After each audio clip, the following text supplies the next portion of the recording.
All rise. The Circuit Court of the State of Oregon, Villain County is now in session. The Honorable Stephen Morgan presiding. Please be seated. Good morning. We are back on the record in 21 CR 53964, State of Oregon versus Amy Burley Hall. You have some instructions there before you, and good morning, and thank you for being here and on time this morning. There's some instructions there in front of you. I'm going to read through those now. Members of the jury, the law that applies to this case will be given to you in part in these preliminary instructions. After you have heard the evidence, I will give you further instructions regarding the legal rules you must follow in deciding this case. I have provided you with a copy of these instructions so that you may follow along. Please do not read ahead. Please be sure to keep your copy of these instructions for your reference and use during your deliberations at the end of the trial. It is your sole responsibility to make all the decisions about the facts in this case. You must evaluate the evidence to determine how reliable or how believable that evidence is. When you make your decision about the facts, you must then apply the legal rules to those facts and reach your verdict. Remember, however, that your power to reach a verdict is not arbitrary. When I tell you what the law is on a particular subject or tell you how to evaluate certain evidence, you must follow these instructions. Your verdict must be based only on the evidence received in the courtroom during the trial and upon these instructions of law. Do not allow anything I say or do during the course of this trial suggest that I have formed any opinion about the facts or outcome of this case, for the court has no right or desire to influence you in any manner. You may take notes, if you wish, during the trial. However, please keep in mind that each party is entitled to the considered decision of each juror. Therefore, during deliberations, you should not give undue weight to another juror's notes if those notes conflict with your recollection of the evidence. Do not allow your note-taking to interfere with your ability to observe and evaluate testimony. Whenever you leave the courtroom, your notes should be left in the jury room. Do not consider what sentence might be imposed by the court if the defendant is found guilty. You will hear the term evidence during the course of this trial. I want to discuss with you what is meant by evidence. The term evidence refers to testimony and exhibits. In deciding this case, you are to consider and weigh all the evidence that you find worthy of belief. The evidence from which you are to decide the facts comes in one of two forms. First, there will be the sworn testimony of witnesses, both on direct and cross-examination, regardless of who calls the witnesses. Second, there may be exhibits that the court receives which you will have with you in the jury room during your deliberations. In deciding this case, you may draw inferences and reach conclusions from the evidence, provided that your inferences and conclusions are reasonable and are based on your common sense and experience. There are two kinds of evidence. One is direct evidence, such as the testimony of an eyewitness. The other is circumstantial evidence, the proof of a chain of circumstances pointing to the existence or non-existence of a certain fact. Proof may be either type or both. Certain things are not evidence and are to be disregarded in deciding the facts. First, opening statements and closing arguments are intended to assist you in understanding the evidence and applying the law to that evidence. However, those statements and arguments are not evidence. Second, the questions to the witnesses are not evidence. They can be considered only to give meaning to the witnesses' answers. Third, objections to questions are not evidence. You should not be influenced by the objection or by the court's ruling. If the objection is sustained, ignore the question. If it is overruled, treat the answer like any other answer.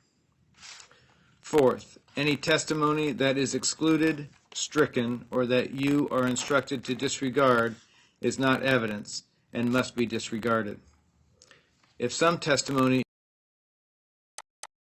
is received for a limited purpose, you may only consider such evidence with such limitation. Fifth, anything that you see or hear outside of the courtroom is not evidence. Sixth, the fact that a criminal charge has been filed is not evidence. Generally, the testimony of any witness whom you believe is sufficient to prove any fact in dispute. You are not simply to count the witnesses, but you are to weigh the evidence. The term witness includes every person who will testify in this case. Every witness will take an oath to tell the truth and is assumed to speak truthfully. However, this assumption may be overcome by the manner in which the witness testifies, the nature or quality of the witness's testimony, contradictory evidence that you find to be more probably true, and evidence concerning the bias, motives, or interests of the witness. An expert witness is a person with special skills or education in a particular field. Even though expert witnesses may testify about their opinions, you are not required to accept those opinions. To determine the value, if any, you will give to an expert's opinion, you should consider such things as the expert's qualifications, the expert's opportunity and ability to form the opinion, and the expert's believability and how the expert reached the opinion or conclusion. You have the sole responsibility to determine what testimony or portions of testimony you will or will not rely on in reaching your verdict. The defendant has entered a plea of not guilty to all charges. A plea of not guilty denies that the defendant is guilty of any crime. The defendant is innocent unless and until the defendant is proven guilty beyond a reasonable doubt. The burden is on the state to prove the guilt of the defendant beyond a reasonable doubt.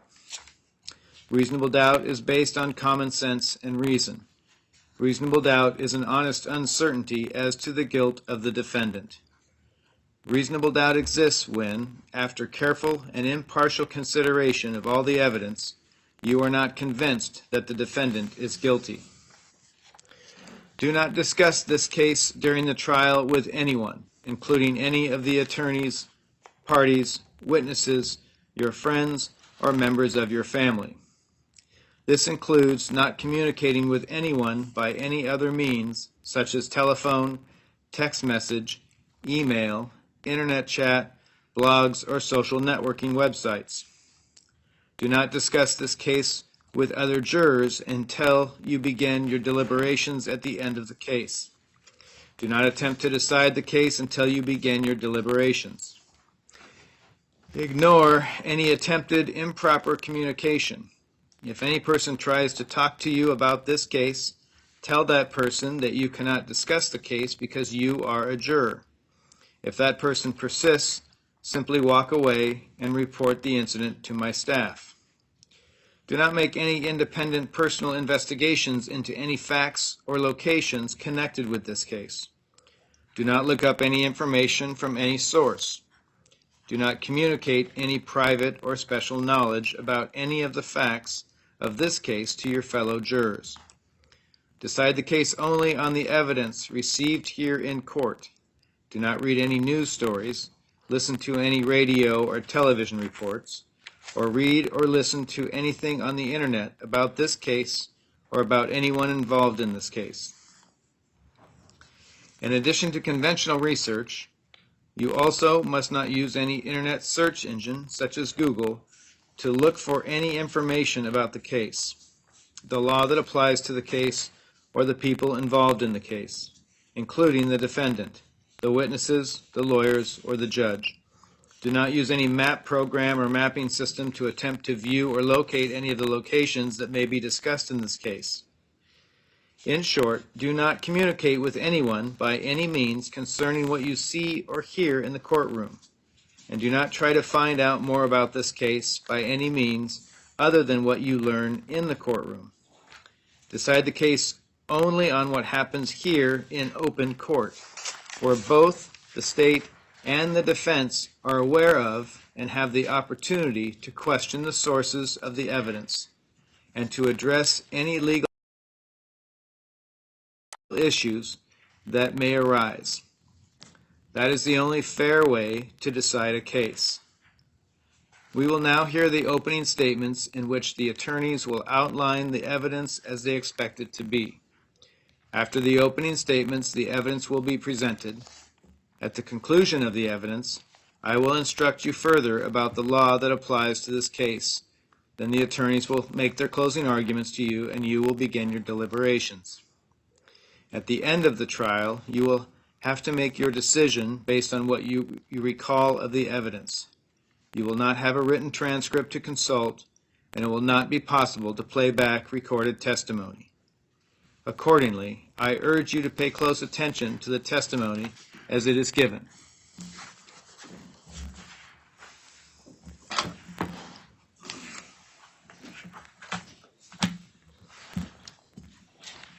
All right, for the state. Thank you, Your Honor. May it please the court, Ms. Hall, and members of the jury.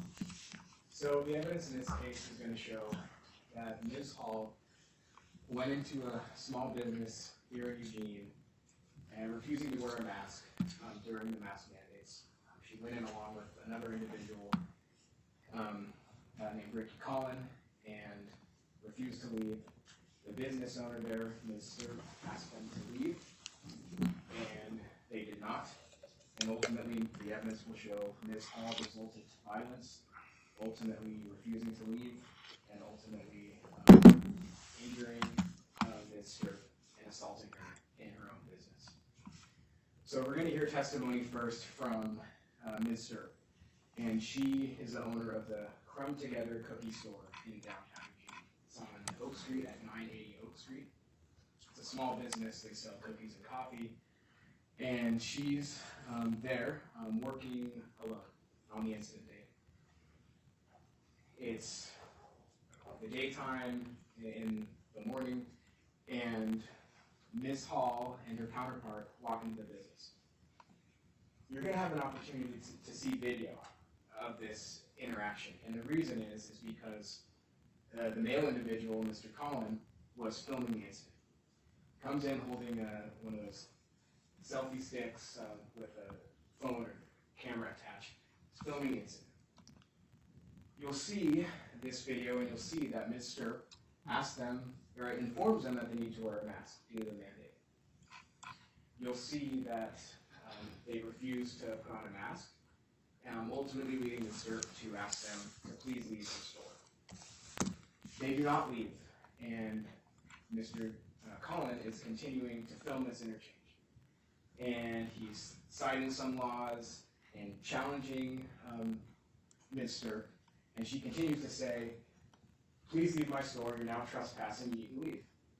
All Ms. Hall had to do was turn around and walk out at that point. But she doesn't do that. She's protesting, she's refusing to leave the private business owned by Mr.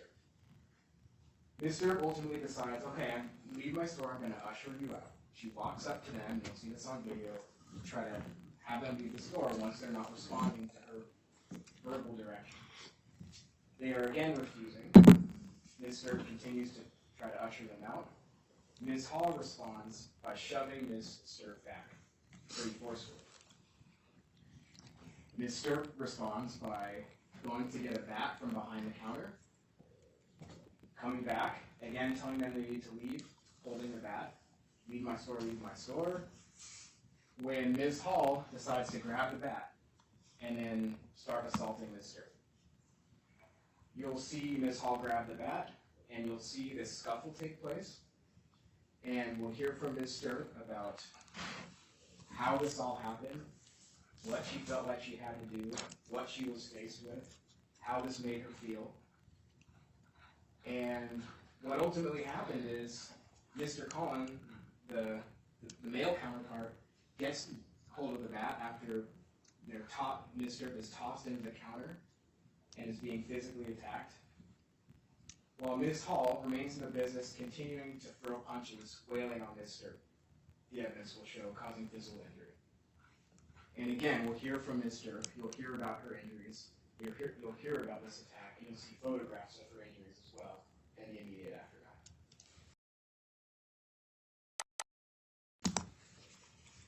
Now, once Ms. Hall does leave the building, she and the male walk around the corner to confront some police officers who were there for an unrelated reason, not knowing that this was going on. You'll hear from some of those police officers, Officer Rathje with Eugene Police Department and Officer Pepples with Eugene Police Department. And Ms. Hall and Mr. Collin come up to them and they tell them they want to report an assault. The officers listen. They say, okay, tell us what happened. Mr. Collin is live streaming this video on YouTube, and he shows the police the video of what happened. The police look at it, they go talk to Mr. and ultimately they arrest Ms. Hall and Mr. Collin. The police, and you'll hear from the police as I mentioned, and they'll testify about some of the statements that Ms. Hall made to them about this incident. And that's really the majority of this case. You may hear some evidence about mask mandates and things of that like that, because that kind of is the context surrounding all this. But ultimately, ladies and gentlemen, what the evidence is going to show, when you cut through it all, is that Ms. Hall refused to leave this store. She remained unlawfully. Mr. tried to get her out, and the result of that was Ms. Hall attacking her, physically causing injury. That's what the evidence is going to show. And I'll urge you to, I'll try to streamline this and focus it on that portion. And at the end of the trial, I'll come back up and ask you to find her guilty of all the counts charged. It's the state's burden to prove beyond a reasonable doubt that Ms. Hall is guilty of all the counts that have been charged, and that burden will be met when you hear from the witnesses and see all the evidence for yourself. Thank you. Ms. Hall. Come on, guys. Well, I guess one didn't paint me in a very good light just now, did he? Well, the evidence is actually going to show, contrary to what Mr. Mintz claims, my partner Ricky and I have been on a mission since June of 2021. As you can see in front of you, this is all the research I've done in the last 2 years to try and determine the discrepancies between what's actually law and what's mandates, and what is expected of police officers and our public servant, and what isn't. And in doing so, I have to mention that we've a bunch of sheriffs put out statements to their constituents and to their counties saying they weren't going to enforce the unlawful, unconstitutional mandates. And Ricky already had a trespass going on at Safeway for not wearing a mask, and that's what started him in doing all his research deeply into the law. We're not law scholars, but you only need a 9th grade reading level to be able to understand and read law. And we're asking these folks, why are you enforcing mandates, but you're not enforcing laws? And these sheriffs who admitted that they were unlawful and unconstitutional and said they wouldn't enforce them, were like, hey, well, let's find out if it's true or not. If we can't get into their courthouse without a mask on, that means they're enforcing it, and that means they lie to their people. And I'm pretty sure the people in our community want to know. In 2 months, Ricky and I went to 20 different county sheriff departments to talk to the sheriffs personally and ask them, what's the deal? Do you understand what the laws say? Here are all the laws. We found them for you. Can you just look at them and see if maybe we're right? We have 100% record of peaceful conduct and peaceful confrontations with these cops. It wasn't assaulted, it wasn't combative, it was peaceful. Hey, those 2 people who got Googled, who knew how to figure out what the law was like, and asking you why you're not doing it. Agent Mintz is going to try and convince you that I went there with the intent to hurt you, just I don't harbor anything in her heart for my heart for her now, and I didn't back then. I don't even know her. So what led us to her shop in the first place, after going and talking to all the county sheriffs, was my friend Mindy Stone, who you'll see as a witness, she called us and asked us, could we please, she's seen lots of our YouTube videos, we're on YouTube, and she called us and said, hey, I love what you guys do. I love the way you conduct yourselves. I love the way the cops respond to you, even though they're unlawful, we still like the way that they respond to you. And I'm just wondering if you can show up to my court appearance and support us in the courtroom or in the courthouse for my hearing. I'm like, sure, we'll come on up there. So that's what we did. We went and supported her in court, and the police officers he's going to introduce to you as witnesses behaved very badly. They had horrible conduct at the courthouse. We stood there reading the laws out loud that they're supposed to enforce. Coercion, extortion, deprivation of rights. There's a number of laws that we read out loud to the police officers and asked them, why are you enforcing these things? Why are you depriving us of our rights? Why can't we come into the courthouse and record with a video camera, which is well within our rights, and not wear a mask, which is also well within our rights? None of the police officers assisted us in anything. In fact, they tried to solicit a trespass. We ended up getting into the whole courthouse on our terms, maskless, recording, no charges were pressed or filed against us. And it was very successful. But when we were done, somebody came up to us and said, hey, you ought to go over to Crumb Together, because these people chased me down the street with a baseball bat. And I was like, no way. Nobody does that. Nobody's going to chase another person at a cookie store down the street with a baseball bat. So I told Ricky, I said, well, let's just go. It's a long video, so let's just go talk to her. I made up flyers prior. I'm an investigator and Oregon State coordinator with the National Action Task Force. And what we do is have town hall meetings and city meetings with people. We go to meetings that sheriffs are having, Q&As, and ask them questions that people aren't asking because they don't know to ask them. And so I had some flyers with me that I was handing out in the courthouse, and I was like, let's just take her one of these.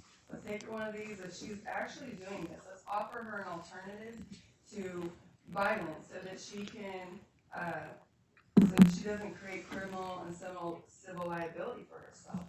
That's not right. Maybe she just doesn't know these laws that are in place to protect her. Let's just go offer her an alternative. And that's what we did.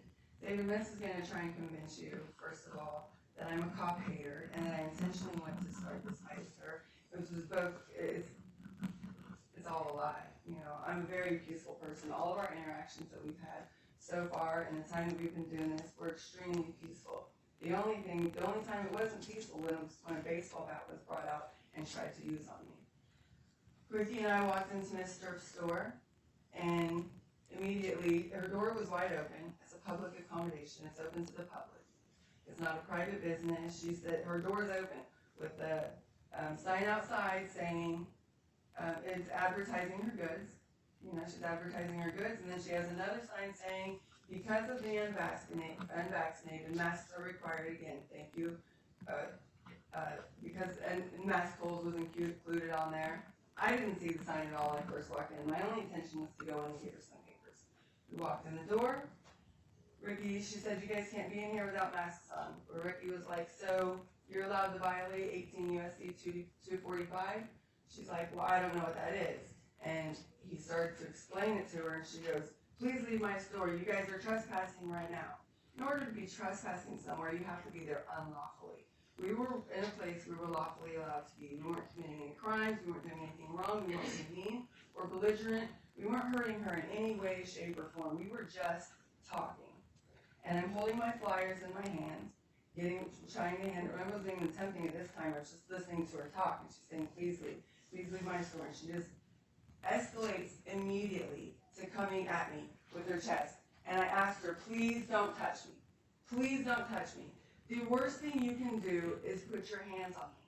Now, I've just been assaulted by two of the police officers in the courthouse right prior to this, and let them know unabashedly that I am very opposed to unwanted touches. I'm going to ask you not to touch me. I said this at the courthouse, and I said it to huge disturb. Please don't touch me. The worst thing you can do is touch me. And she gets close to me, bumps me in my chest, and he says forcefully, you can determine for yourself how much force I put into it. I didn't back up and shove her. I just put my hand right here, put my flyers in my hand, and bumped her off. I didn't want her touching me. And And she immediately went around the corner to grab her baseball bat.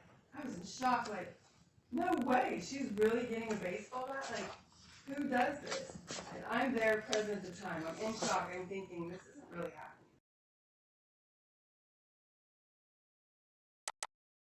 This isn't really happening. This is really happening. And just so you know, she had her phone in her back pocket the whole time. So instead of retreating and grabbing a baseball bat, because we weren't a threat to her, she could have retreated and used the phone. Or she could have used her phone to call 911 in the first place.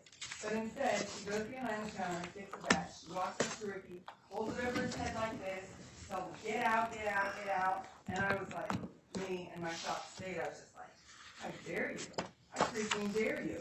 And she comes at me with the baseball bat. She's grabbing my arm, coming at me, following me with the baseball bat. I snatch it from her.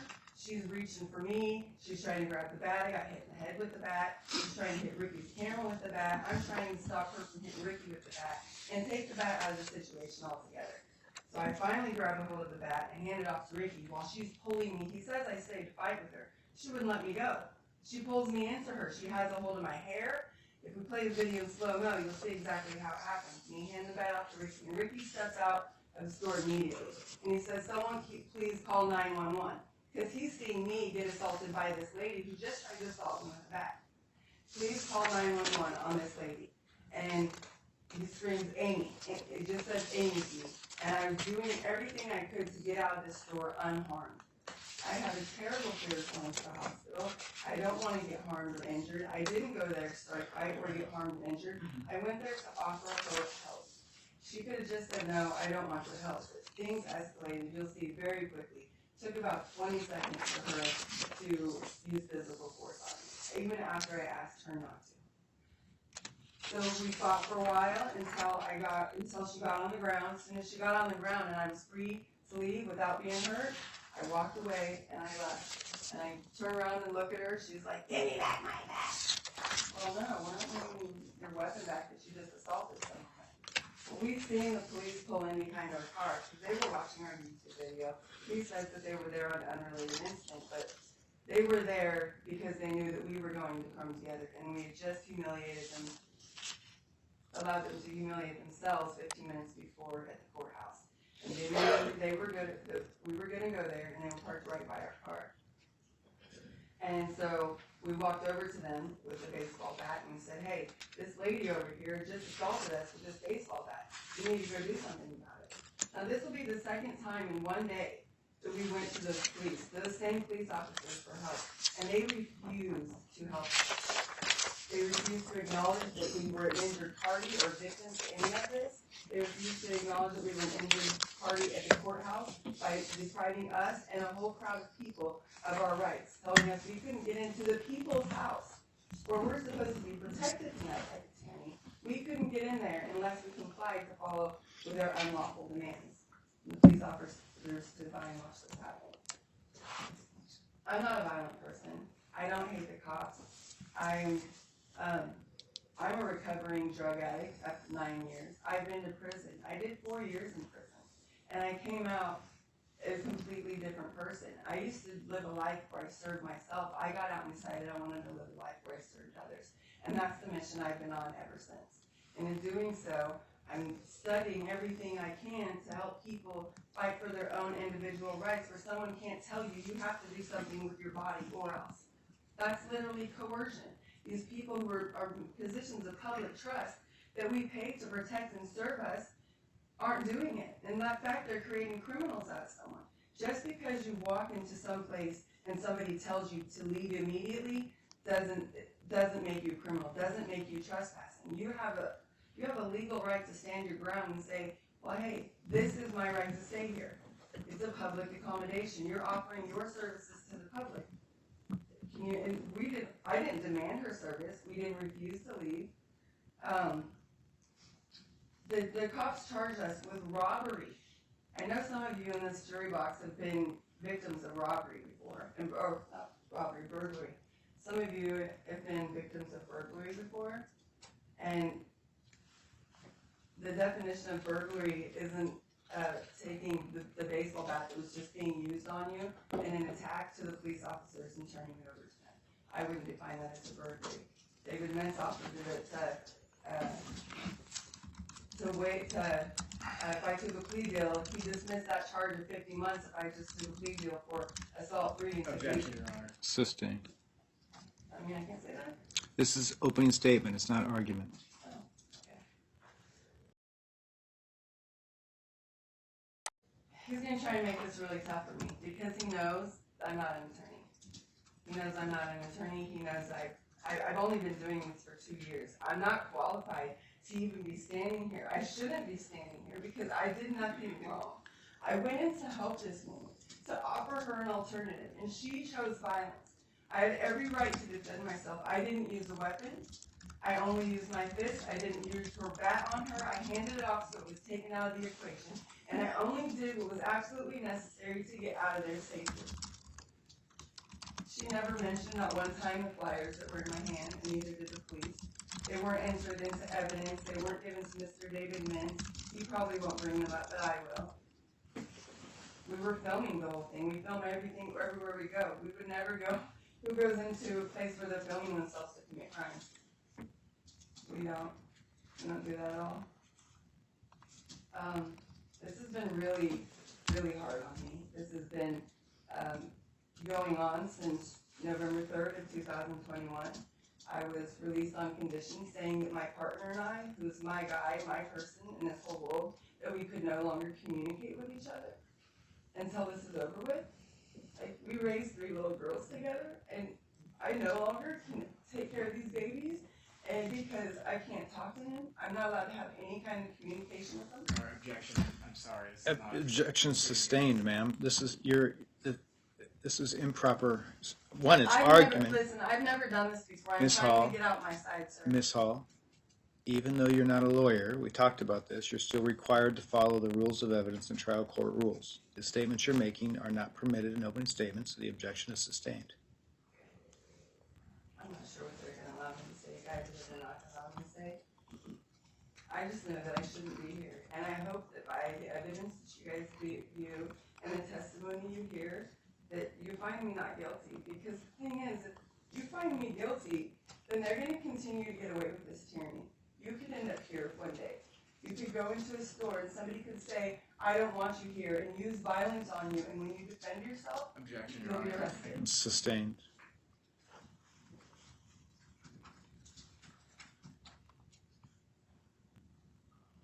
I love this country.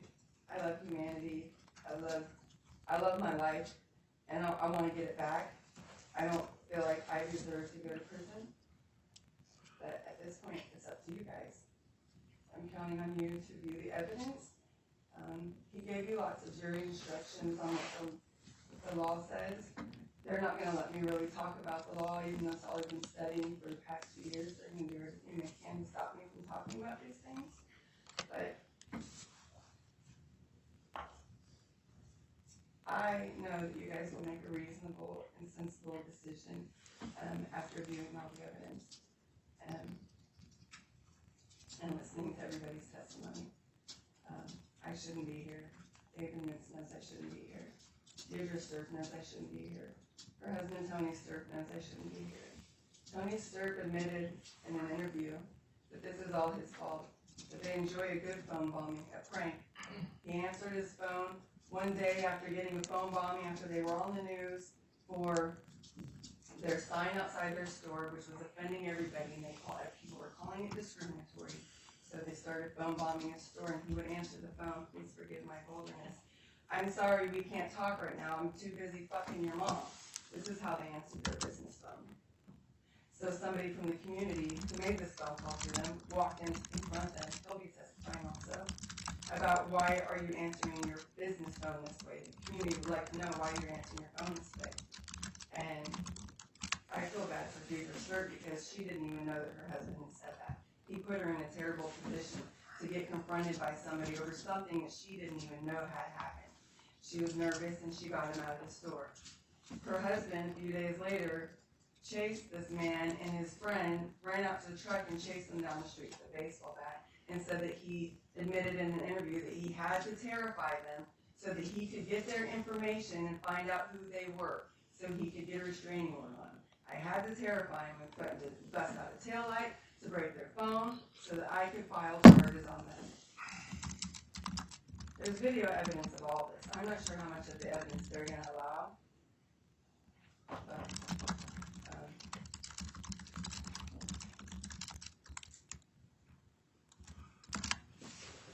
I'll be calling Tony as a witness.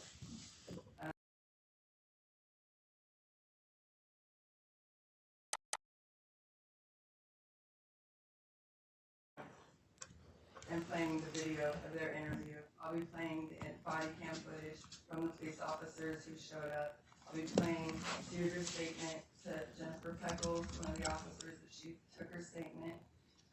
They'll play the things the statements that I made. And I just trust that you guys are, you're all very smart people, I can already tell. And I just trust that you guys make the best decision in this case. I know when David Mintz first started talking about it, I could see some of you getting angry, and he almost had me convinced that I did something wrong.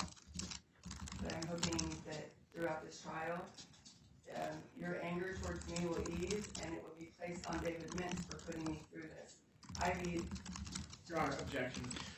This is not outlining what the evidence will be at trial. That's sustained, ma'am. You need to stick to the facts of the case. I'm not even sure at this point what kind of evidence they're going to allow. But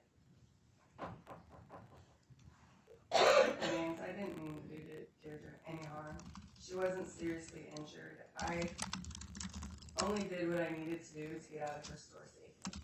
That's it. And I don't have a history of assault or abusing people. I don't have a history of going and confronting people and recording it, and causing problems. I don't do that.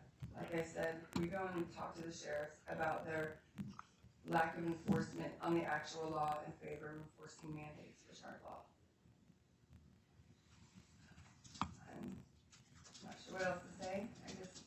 I hope you guys really take into consideration all of the evidence you're going to view in the testimony you hear and make the best decision possible. Thank you. Call your first. Thank you, Your Honor. State calls Deirdre, sir.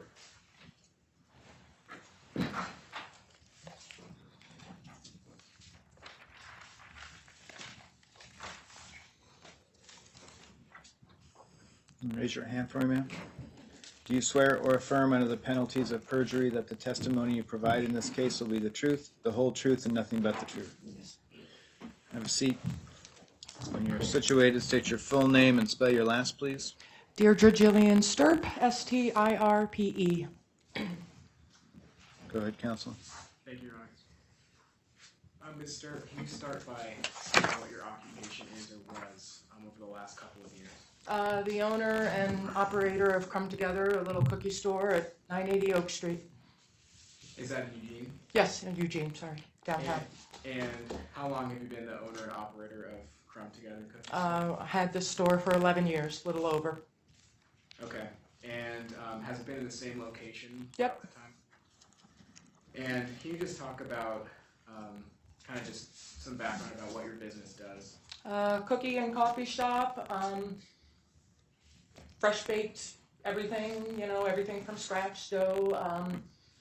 Did cookies and scones and brownies and granola bars and little breakfast frittatas, and also a full coffee shop as well.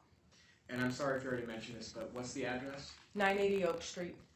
And how big is the business? Not real big. It was, probably about 700 or 800 square feet. Most of it was upstairs. That was office and storage space. The front entryway was very small, maybe a couple hundred square feet. How many employees, if any, did you have throughout the... No employees. No employees? No employees. So who works there?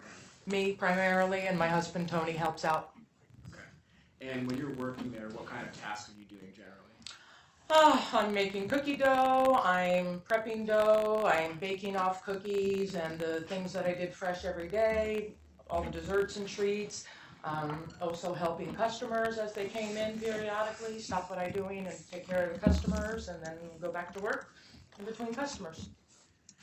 And Did you have a sign displaying the name of your store? Yeah, had big, hard to miss. It was the biggest sign ever, and it was just because it was a big sign before, and it was just easy to just, keep the sign up, and it was big and bright and hard to miss. Okay. And you own the business, correct? And how about the location? Do you lease or do you own the business? We rented the location. Okay. How long have you rented the location? We had it for 11 years. And so is this business primarily for profit? Is that the idea? Yeah, this is how I make my living. And how many days a week were you open? 6 days a week, but I work generally 7 days a week because it was my business and there was always things to do on my day off, so I pretty much worked 7 days a week for the last 11 years. Okay. Occasionally I got a day off. All right, so let's jump back to 2020, 2021 when COVID hits. Did that affect your business? Oh yeah. How so? Everything was shut down. We were allowed to remain open because we were allowed to be open for takeout. We were allowed to only have one person into the store at a time. But still, it decimated my business. It was down to maybe 20% of what it was prior to the pandemic. So it was very, very hard. Okay, and were you able to continue to stay open? We did stay open, but yeah, business was very, very slow. There were not a lot of people out and about. It was, a little stressful financially, but, we were able to get by financially. It wasn't it wasn't a thing that was going to cause us to close, but it was very difficult. It was very, very, very slow. Okay. And as the pandemic moves onward, moving into 2021, was your business subject to a mask mandate, for lack of a better term? Any place that was open for business was subject to that mask mandate. Okay. If you were open for business, you were supposed to enforce the mask mandate. And the way the governor wrote the mandate was that the onus of the responsibility of the mask mandate was on the business owners. And if they did not enforce that, they could be subject to fines through OSHA. Okay. And a small business owner, where every penny counts, I did not want to be subject to such fines. Okay. And how did you find out about this? Everybody, the news, the Lane County Environmental Protection Agency that we get our health inspections from biannually, they notified us. Are you open for business? Yes. Are you maintaining these guidelines? Yes. We have some additional guidelines that we will forward to you, things that you need to make sure that you're doing. Yes. We accommodated with all the requirements to keep our business running safely and under the guidelines. And did you risk fines or penalties if you were not in compliance, and do you know what those were? I do not know what the fines were. I just heard that other businesses were getting fined for not enforcing it or blatantly disregarding the mask mandate. So I didn't want to take that chance. I followed the rules that were set in place during the pandemic. Okay. And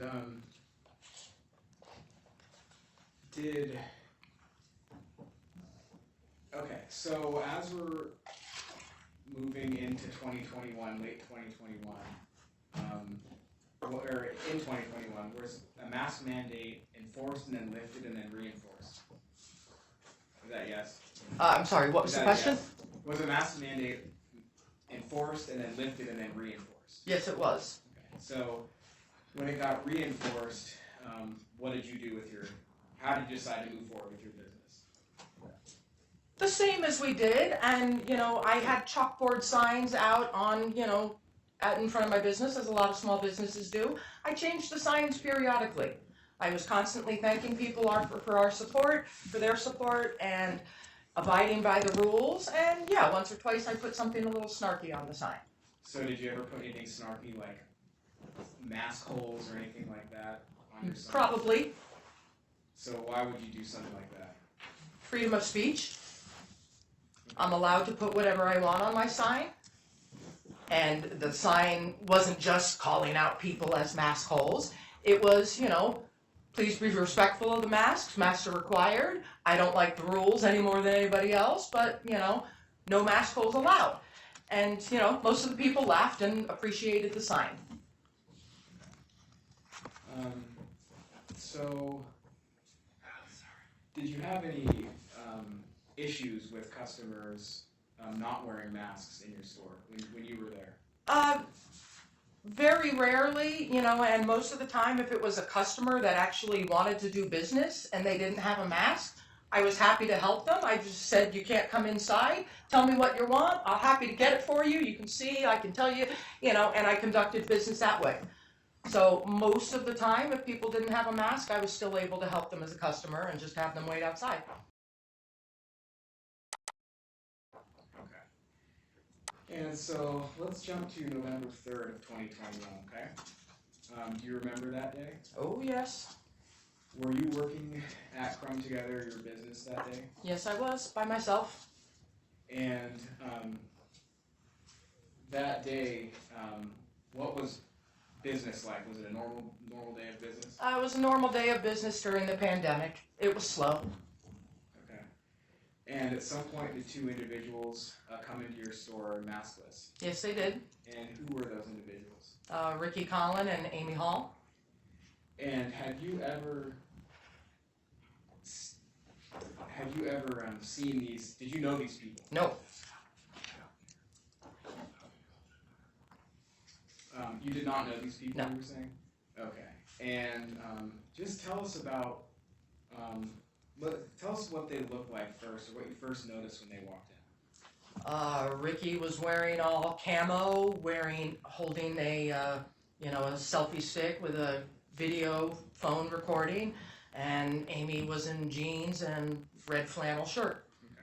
You're saying Ricky and Amy, I guess I'd ask you to refer to them as Oh, sorry. Ms. Hall or Ms. Hall and Mr. Collin. And were they wearing masks? No, they were not. So what did you decide to do when they walk in? I immediately said, if you want to be inside the business, masks are required inside, and if you want to be inside, you need to please put on a mask. And how did they respond? By rattling off OR, this, that, and numbers and letters and laws that I didn't know of, and asking me if I knew this law or that law, and I said no, and they tried telling me that I couldn't enforce the mask mandate, and I said I'm pretty sure I can, it's my business, and they claimed that I was open to the public and that I couldn't refuse service to them. I tried to say no, this is a private business and I can run it as I see fit. They refused to leave and kept spouting off all these laws that they think they knew. What was your purpose in asking them to leave? To abide by the regulations that were put in place in order to conduct my business. Is that the sole purpose? Yes. Okay. And let's walk through what happened, and I'm going to play a video in a second. I'll ask you questions about that, but let's just walk through from your memory about what happened. So you're saying Mr. Collin is citing laws, and you're telling them they're trying. Yeah, I don't know the numbers and laws that they're rattling off the top of my head. So what happens next? I try to, again, politely explain to them that they either need to put on masks or leave. They refuse to put on masks. I asked them several times politely to leave. They refused to leave. They said that I had no right to ask them to leave because I am open to the public and therefore I can't ask them to leave my private business, which I don't know. If someone's in my house, I can ask them to leave, can't I? So let's just focus on kind Sorry, of what happened. So did they leave when you asked them to No, leave? they refused. So after they refused to leave, what was the next thing that you did in order to get them I to was leave? going to attempt to, I don't know, usher them out like rodents, like I would if a rat came into my store. I'm trying to kind of just put my arms out. I'm not touching them. I'm not using force. And I'm just trying to nudge them out the door, to kind of stand in front of them and getting them to back up. Ms. Hall then was using profanity and telling me not to fucking touch her, and the last thing I want to do is put my effing hands on her, which I did not, and if she did not want to be touched, she could have stepped back, but she didn't, and she stood her ground even though I slowly walked forward and gently bumped her, and that's when she violently shoved me back. I can see you getting a little emotional here. Is that because, did the shove hurt you at all? It was not the shove that hurt me. All right, so we'll get to that next. But once you're trying to usher them out, as you say, Miss Hall shoves you back. Then what happens? Then I went around the counter and got my baseball bat. After she got physical and Ricky's there looking like he's ready for a fight, I feared the two of them were going to do something more violent. I got the baseball bat out in case they were going to strike me or something. I was holding it up more as a threat to try to get them to leave. I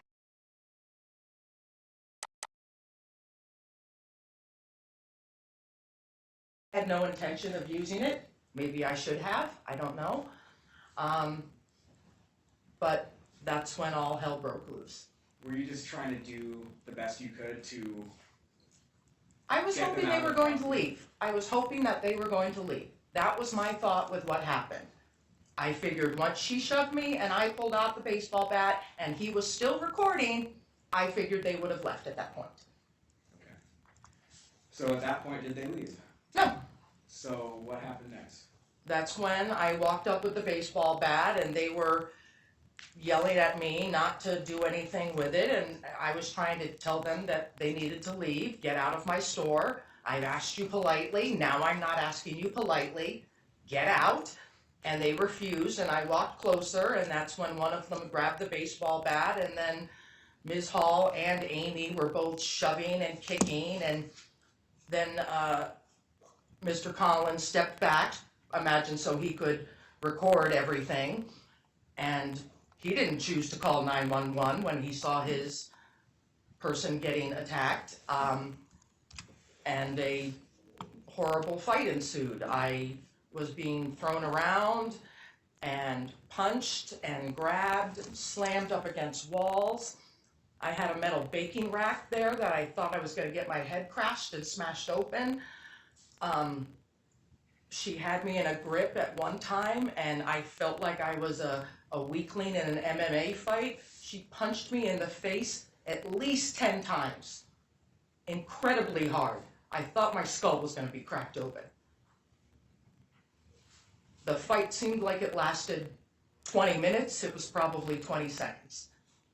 And eventually I was just so beat, I dropped to the ground and collapsed, and that's when she and Ricky left, and I screamed from the floor, I want my bat back, and they said no and walked away. Okay, let's kind of go through that process a little slower, because I want to ask you the details of it. So once someone grabs the bat, what did you do, or how did you feel when the person grabbed the bat from you? I don't even remember. They just both charged in on me and started assaulting me. Now, when you say started assaulting you, what do you mean? Can you describe physically actually what happened? The two of them were just on me. It was just kind of a swarm, tangled mess. I didn't have time to think about how I felt. It just happened so fastly, and I was shocked. He was kicking, she was punching. He eventually had the bat in hand and the camera in the other, and that's why he was just kicking me at that point. She was punching me and throwing me around sort of in that space that we were tussling in. Did you ever resist or fight back? I didn't have the ability to. I was just trying to keep myself alive at that point. I was grabbing on to whatever I could to just keep myself on my feet, but I didn't have a chance to throw a punch or anything. Okay. In the very beginning, right after the bat gets grabbed, did you ever hit or try to hit the camera that was being held? I don't believe so, no. Did you ever strike Ms. Hall or punch her? No. Did you ever strike or punch Mr. Collins? No. So, how did this all kind of end eventually and stop? Again, like I said, after being punched and thrown around so many times, I eventually just collapsed to the floor. And I just kind of curled up in a ball and hoped she would stop hitting me, and she did, and that's when they walked away and said, "You don't get to keep the bat that you assaulted people," which I never used the bat on anyone. Did you ever, right before the bat got grabbed, I want to go back to that moment, were you ever physical with Ms. Hall or Mr. Collin? No. And right after the bat gets grabbed, what specifically did Mr. Collin do? If you can remember. To the best I remember is that he had the bat and was still kind of involved in the tussle, so he was kind of kicking, but he wasn't throwing any punches or anything like that. I don't remember specifically what he was doing. Okay. Was it ever your intent to harm Ms. Hall? No. How about Mr. Collin? No. And, okay, so in the aftermath, after they leave, what do you do next? I called the police to tell them that I was just assaulted. And then I called my husband to tell him I was just assaulted. Okay, and did police eventually respond? Yes. And so let's talk about how it felt physically. So what injuries, if any, did you suffer because of this? I took a picture immediately after, and I had 1, 2, 3, 4 massive goose eggs on my face. That was the first thing that was noticeable. I mean, minutes after it happened, I had enormous goose eggs on my face. My face was throbbing, my shoulder felt like it was ripped out of the socket, my other hand was sore and swollen. I was quite beat up. Okay. Any lingering effects from those injuries in the days or weeks after this incident? Yeah, for several weeks, like I said, I had 4 huge welts on my face. It hurt badly for several weeks. I couldn't sleep. I couldn't lay on one side or the other because my entire face just hurt. My shoulder, even though nothing was broken, they took scans at the hospital of my face and my shoulder and my hand. But my shoulder was badly bruised. I had the entire upper arm of my shoulder had a big bruise. I had bruises all over my legs. They were sore and achy. My left hand was severely sprained and swollen, and I have to work a very physically demanding job, 10 hours a day. And it was very, very, very painful to have to work for a good couple of weeks until the wounds healed.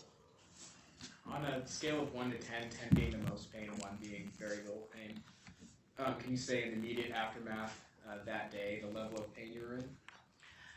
By the time the adrenaline had worn down a bit, the pain was at an 8 or 9. My face and my head were throbbing with just massive welts and swollen eyes, and it was very painful. Okay. And then how long did that pain last, and as it subsided, when did it subside, I should? It took a good 2 weeks. The left hand, that was badly sprained because I had to use it every day, was probably very sore for about 6 months to a year. I was not allowed to, given the opportunity, to take time off and let myself heal. So I had to work every day with a sprained hand and work the best I could. So that took about 6 months to a year, and it still aches all the time. So.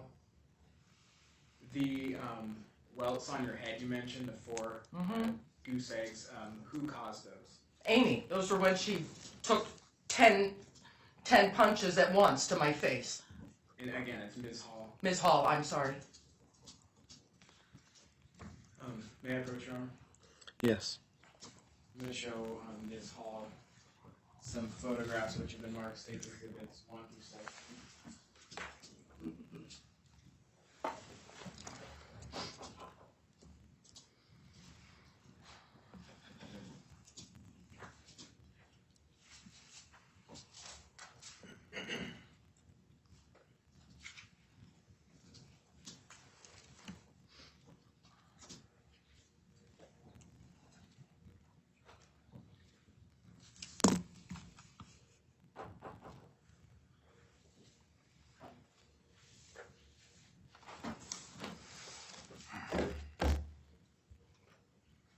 Mr. I'm gonna hand these to you and have you flip through them, and then I'm gonna ask you a couple of questions about them.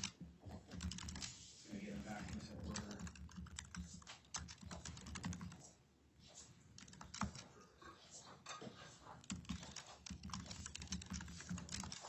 Okay, can you please flip through? Mr. Vince, let me pause for a moment. Just a reminder that witnesses in this trial have been excluded for the courtroom, so if anybody here is on either party's witness list, they need to make sure that they are sitting outside the courtroom. I'll just ask both parties to kind of visually check that out and make sure that that happens throughout the trial. Go ahead, Mr. Mintz. Thank you, Your Honor. I'm going to have you flip through 1 through 7 and kind of describe, just flip through them all and look at them and then describe generally what they are. First couple pictures are of my beat up, swollen face. More of my beat up, swollen face. They're all pictures of my beat up, swollen face, chin, forehead. You know, are those fair and accurate depictions of the way your face looked on November 3rd, 2021? Yeah, looked worse after the bruises, you know.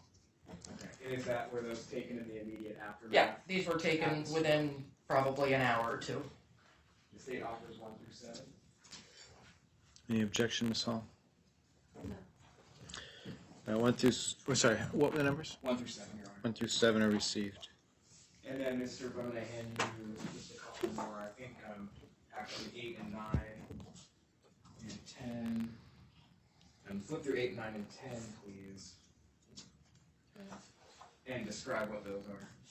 More close-up pictures on just how enormous the welts are on my face. Wow, that, yeah.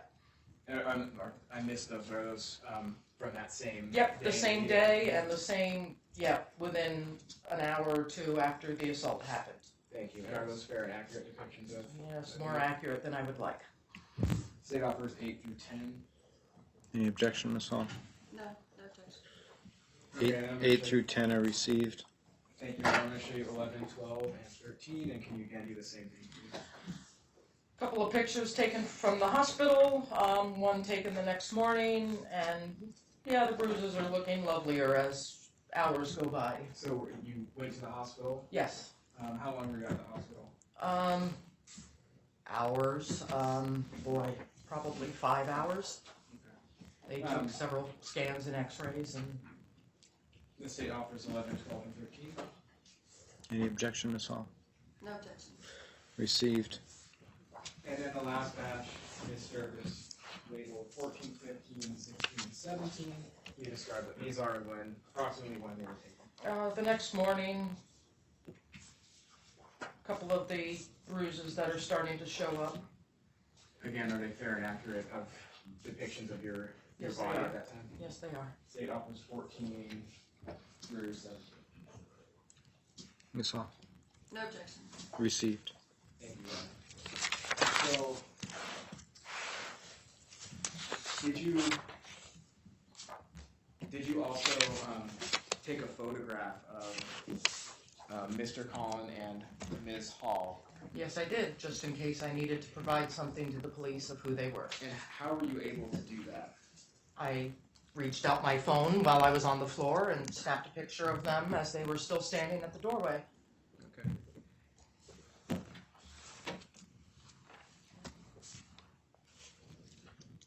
Your Honor, may I approach you now?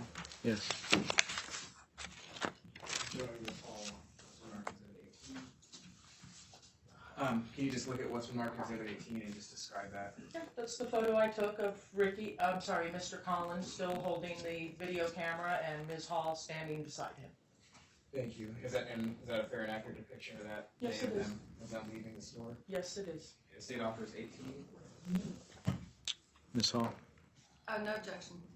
18's received. Your Honor, may I publish those photographs? Yes, and so he's going to hand you these photos. You can pass them to each other and look at them. When whoever has them last, just put them on the counter, and Mr. Mintz will ask you to collect those and give them back to Mr. O'Brien when they're done.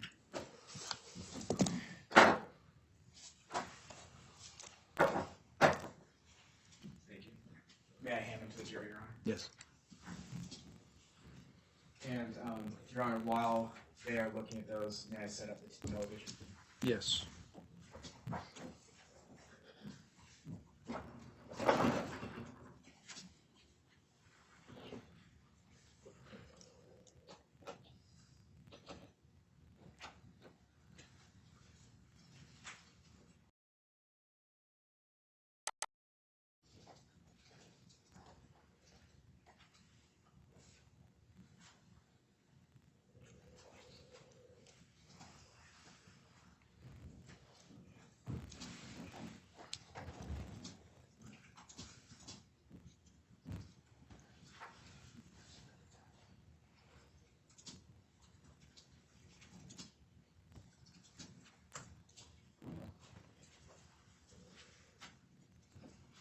So, Ms. Stirp, I'm gonna try to situate this so everyone can see, including you, the judge, and the jury at the end.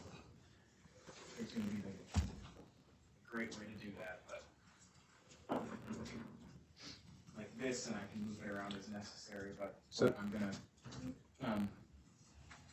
So just for the jurors, just give me a thumbs down if you cannot see the monitor. Then can everybody see the monitor okay? All right. And Mr. Mintz, if just so you know, I think the light switch closest to the door will shut off lights that may make it easier to see when you play it. thank you, Your Honor.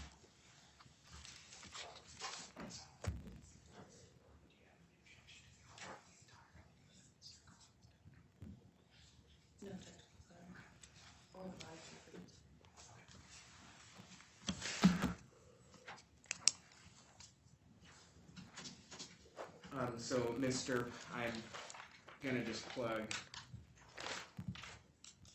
what's gonna be marked State's Exhibit 19 and ask you some questions about it in just a second. However, the jury is flipping through some photographs, so I'll get everything set up and I think we'll wait, Your Honor, if that's all right. Well, I want to keep us moving, but I also want to make sure that we have, there were some concerns about breaks in the morning, so this may be, your next thing you're going to do is play this video? Yes, Your Honor, it might be a good time to take a All right, so let's take our, break. Yes. sir, Sorry. your comments are not appropriate. All right, so what I'll have the jury do is just put the photos on the bar there and have them, so you're not taking it back to the jury room. And I'm going to take you back. We're just going to take a 10-minute recess, give or take, so that people can have a restroom break if they need it. For the people in the gallery, we are going to clear the courtroom and lock the doors during our break time. So when we take recesses, everybody will exit the courtroom as well. So we're going to take a 10-minute recess at this time, and then you're free to step down during the recess as well. Mr. O'Brien, back to you.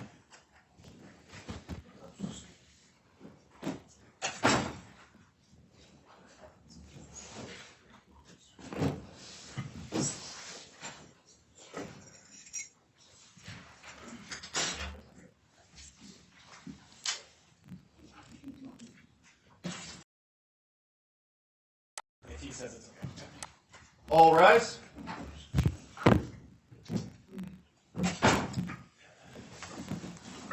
Please be seated. All right, so I came in for the jury because I want to make a couple of comments. Ms. Hall, I wanted to, and I didn't mention this before the trial began, and I probably should have, but your comments to the jury about you not being a lawyer, you don't know what you're doing, you're not qualified to do these things, those are not appropriate comments to the jury. The only thing that goes to the jury are talking about the facts, asking questions, and making argument at the end of the case, not at the front of the case, but you are, the court's ordering you not to make comments to the jury about how you're not a lawyer, you're not qualified, you don't know what you're doing, any of those things, because that's not relevant to this case, it's not appropriate. You're here representing yourself on your own choice, and that's your Objection. choice. It wasn't my choice. I was denied my right to counsel for demanding that they follow the law and rules of professional conduct. All right, well, And I didn't make the choice not to follow the law, they did. well, we'll agree to disagree on that. You've made your record on that already in front of Judge McAlpin, and when this case is done, if there's a point where you're convicted, you have a right to appeal all that. If you're acquitted, then it's all done and it's just over with. But But that issue has already been dealt with by the presiding judge, Judge McAlpin. So you're here representing yourself, and comment on that is not appropriate to the jury. Other comments are not appropriate are saying comments such as, I don't know what they're going to let me do or not do. I don't know what they're going to keep me from doing. There's no they here. I'm the judge in the case. I'm making decisions. I'm just calling strikes and balls. If objections are made, I rule on them, either sustain them because they're not allowed or overrule them because they're not well taken. There's no they. I'm the judge. He's making objections when he thinks it's appropriate, and if I sustain it, so be it. But the comments on the objections or to somehow infer that it's you versus two other folks or anything like that are not appropriate to the jury either. So you can understand that. Yeah, my apologies. Understood. I didn't mention those things in the front end. I don't want to say these things in front of the jury, and so I don't. I wait and have these conversations outside the presence of the jury because that's when it's appropriate to make those comments. To folks in the gallery, it's important for you to note that if you're in the gallery, it's not appropriate to respond in any way to what's happening in the well. And by responding, I mean shaking our heads or nodding our heads in some kind of approval or disapproval of what's being said by a witness, by an attorney, by a judge, making comments under your breath or talking to yourself about what's being done or said. It's not appropriate as well. Those are all can be interpreted as making an attempt to communicate to the jury in some way. It doesn't really matter if that's your intent or not, but that's the result, and that is not an appropriate action either. So just consider everybody on notice that talking to yourself, comments under your breath, voices that can be heard by the well, anybody in the well, including the jury, or physical responses are not appropriate, and if they persist in any way, at some point, people doing those things may be asked to leave, so keep that in mind. I appreciate everybody's behavior and conduct up to this point. Those are all just warnings, to be clear. Thank you, Your Honor. All right, any matters for the court before we begin? I just wanted to raise one other issue, Your Honor. I don't know if Ms. Hall has witnesses who are remaining in the courtroom. I thought I saw some who were here yesterday that are here again who may have been on her witness list. I don't know. I just wanted to make sure that was noted and that witnesses are excluded. Yeah, my witnesses are outside the courtroom. All right. And I don't have a way to monitor that because I don't know what everybody looks like, but if you see a witness comes in that it's one of your witnesses, then I'll ask that you kind of manage that to make sure they're excluded. If that rule gets violated, then I'll deal with that when the time comes. One more thing. David, you mentioned that... So Mr. Mintz? Sorry, Mr. Mintz. You mentioned that Jennifer Peckles and Ratchie were here. What about the other three witnesses on your list? And if they're not going to be here on your list, I'd like to put them on mine. Well, have you subpoenaed them? Have I subpoenaed them? Yes. No. All right. So that's how the process, that's how you get a witness here, is by subpoenaing them prior to trial. But if they are subpoenaed and they are here, then I can deal with that. But if they're not subpoenaed, it's something different. Were they subpoenaed by you, David? I'm sorry, Mr. Mintz. Yes, they were. And I don't know if I'm going to call them just yet. All right. Thank you.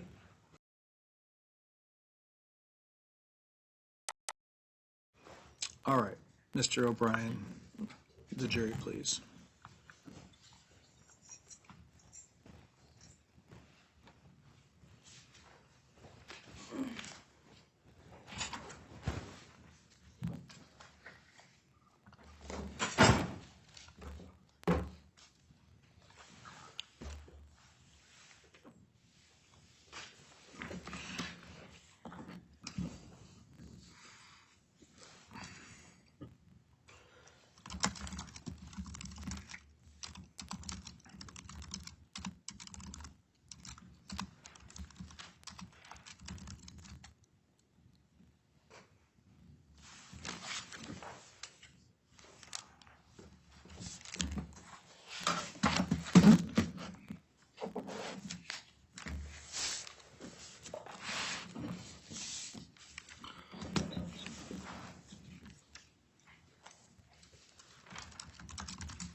Your Honor, the jury. Please bring him in. Thank you.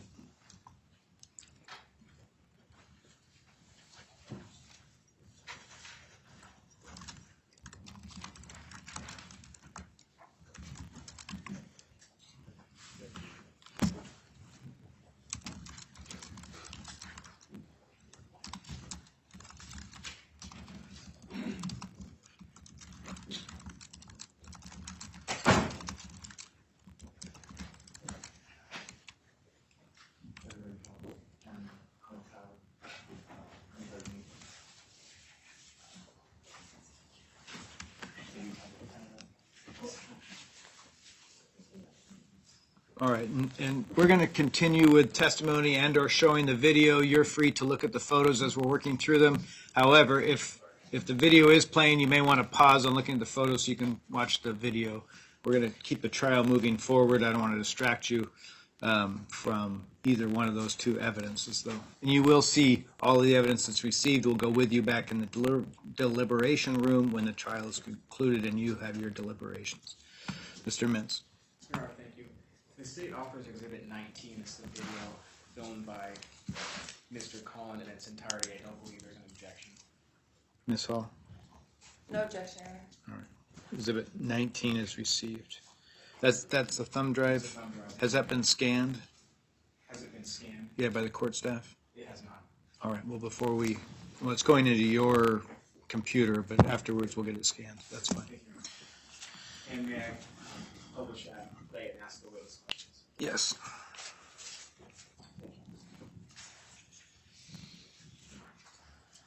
So, Mr., I'm going to leave this here for now, and if you have to get up, I think that will be fine for shift around.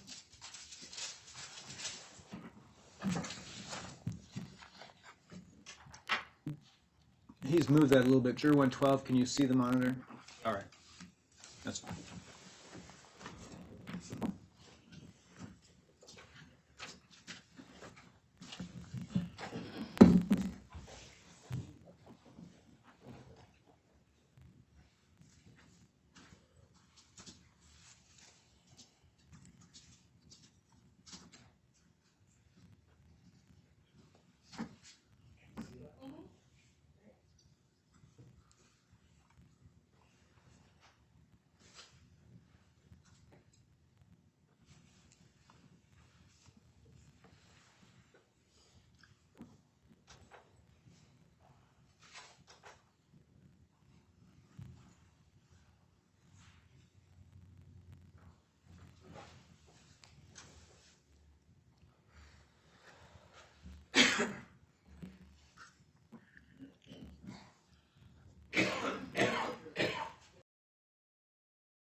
Holy shit, I'm just gonna...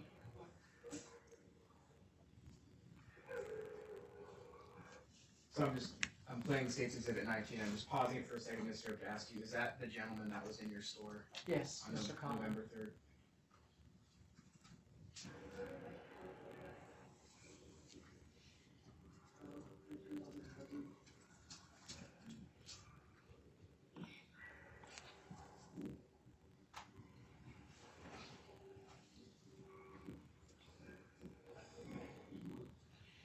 Forgot to turn my hazards off, hold on.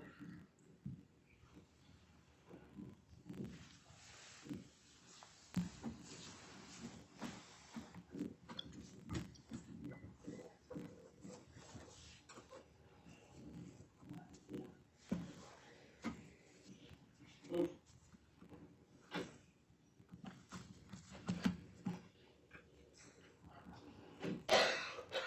So we're gonna go test these guys.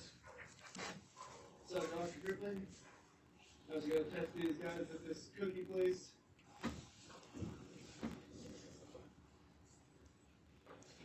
We got reports of this business owner chasing some people out of their store with a baseball bat.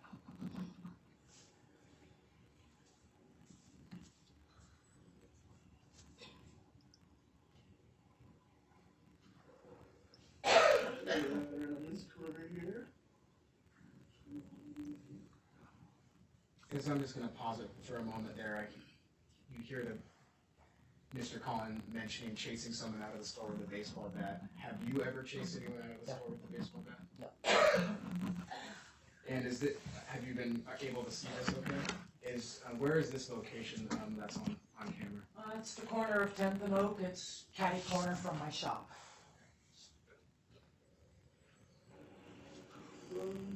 Together.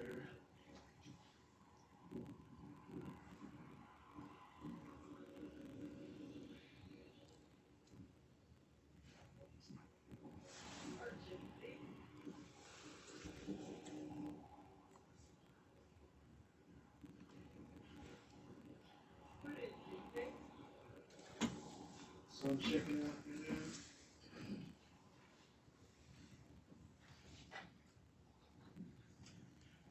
Are we going the right way? No? Is it? The heck? Is it in there? And I'm just pausing here at about 2 minutes and 39 seconds. Is that Ms. Hall that you see in the video? Yes, it The is. person that was in your store? Yes, it is. Good find.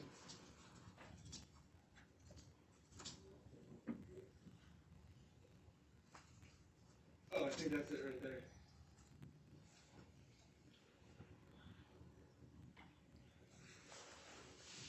Straight ahead with the red chairs.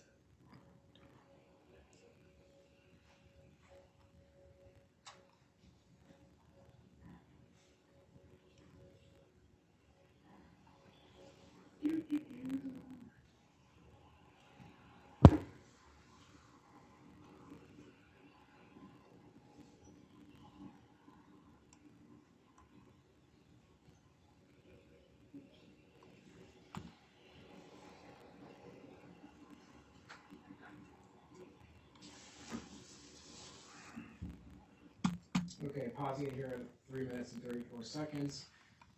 Is that your business there? Depicted crumb together with the sign? This is.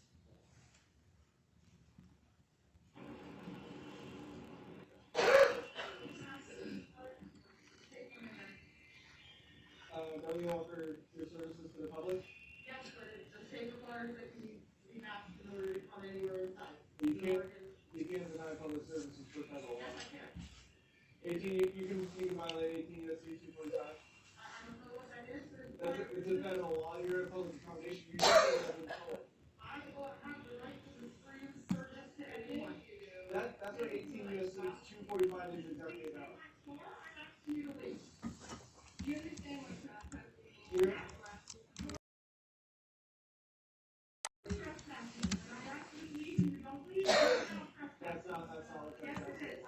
Don't touch her. The worst thing you could do is we ask you, I've been saying, Yeah, don't fucking touch her.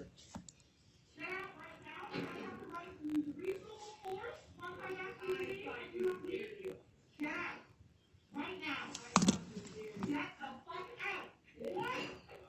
Get out.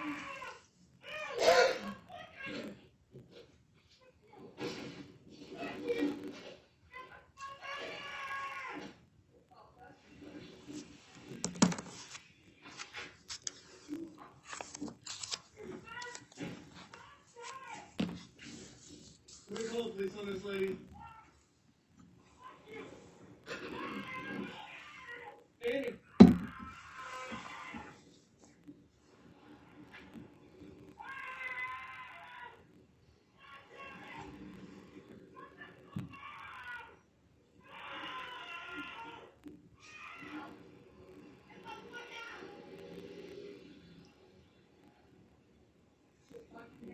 You don't get to fucking assault people and run a business.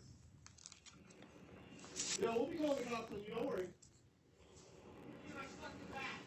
Fuck off. You don't get to keep your weapon after you assault someone with it.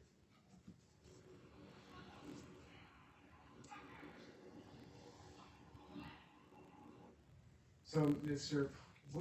With anything that you did physically with your arms or your legs, what was the purpose of what you were doing during that confrontation? I was trying to nudge them out the door. I was just trying to get them to leave.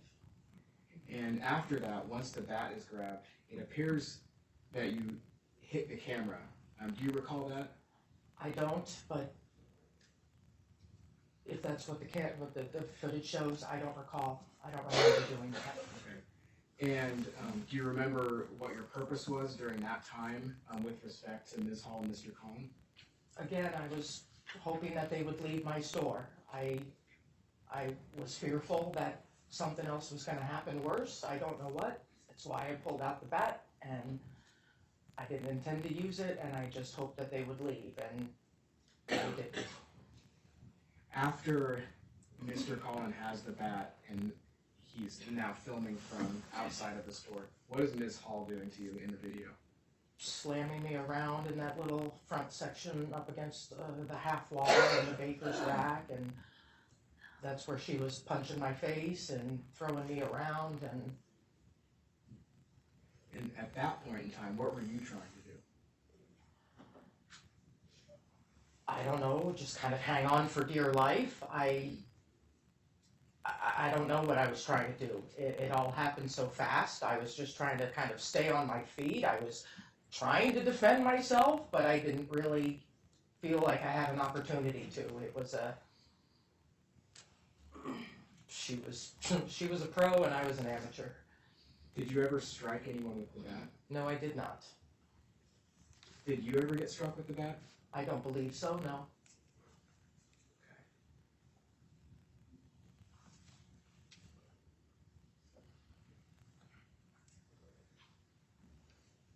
I'm gonna go back for a moment. There's a moment in the video you can see Ms. Hall go back into the store. Do you recall what happened when she went back into the store? She might have just said something to me. I don't remember her going back in. She might have just been taking a peek or something. I was curled up and I think I was facing the other direction.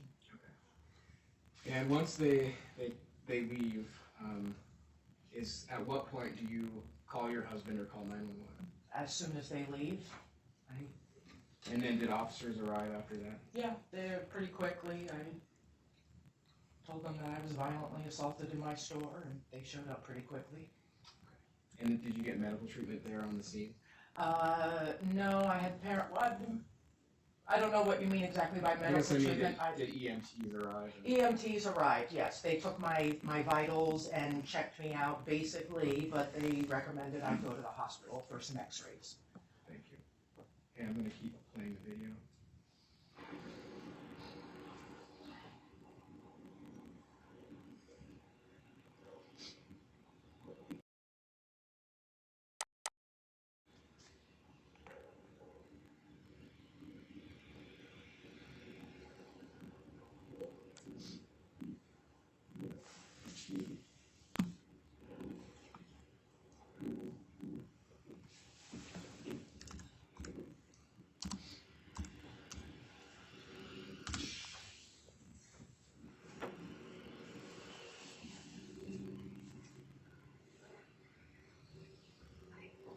So, this business owner over at Crumble Cookies, that's fine, just assaulted us with this.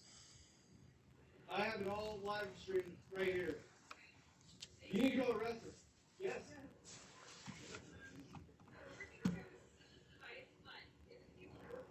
It's like a lady yeah. He came and like shoved me out and then behind the counter and got her.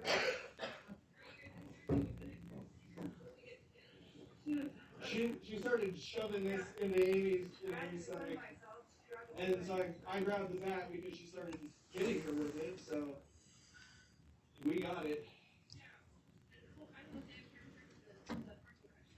Well, we filmed it. We filmed all of it. It's all live right now on my YouTube channel if you guys want to look at the evidence on there. POLLY AUDIS. POLLY Polly AUDIS.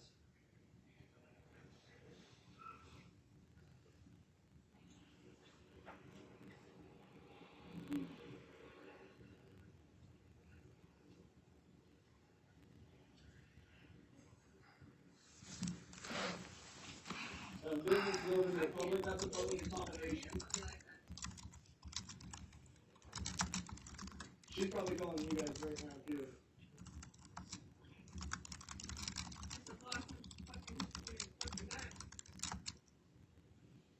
We're just having a conversation with her. She shoved me. I shoved her back. I grabbed her back.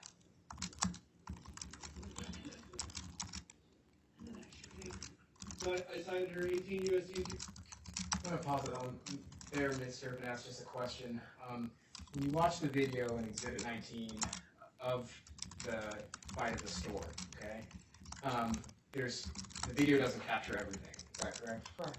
When the camera is not showing, when the video is not showing what's actually going on, can you remember what is going on and tell us? Just the fight. I don't know specifics, but Amy and Ricky and I were just kind of in a ball, swinging and fighting. It just kind of happened quickly, and it was very whirlwind. It's just, I don't remember much, and I just kind of go by what's on the video and And in that moment, when it's a whirlwind, what were you trying to do?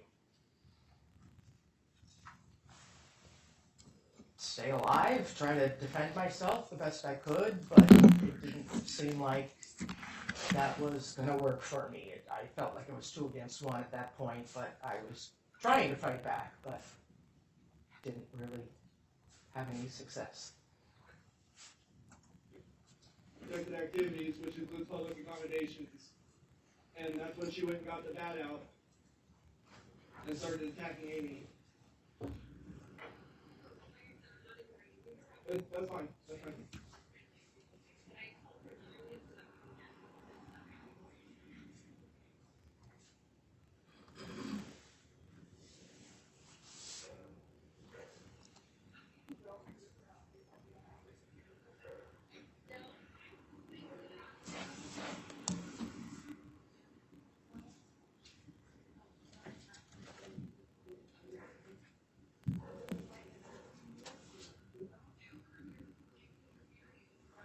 Yeah, we're actually in Washington County. So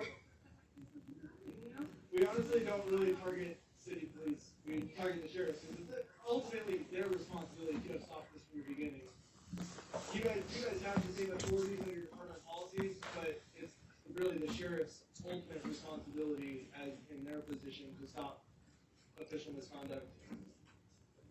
They're the ones that are supposed to stand up to the judges and prosecutors when they step out of line. That's why their duties say within applicable provisions.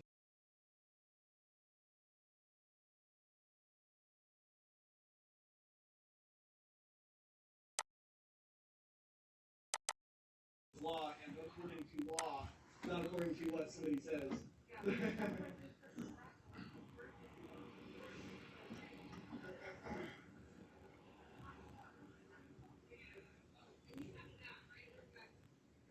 I have it, yeah. She tried to hit the camera with it. Oh, she was trying. Yeah.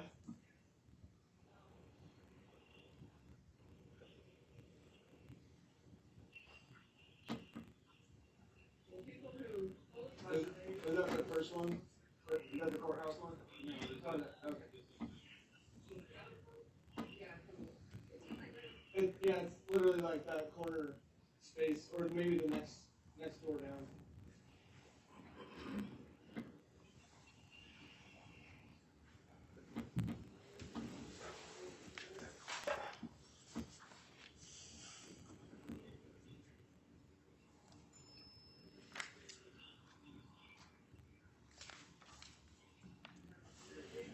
Sorry about the shaky screen, guys.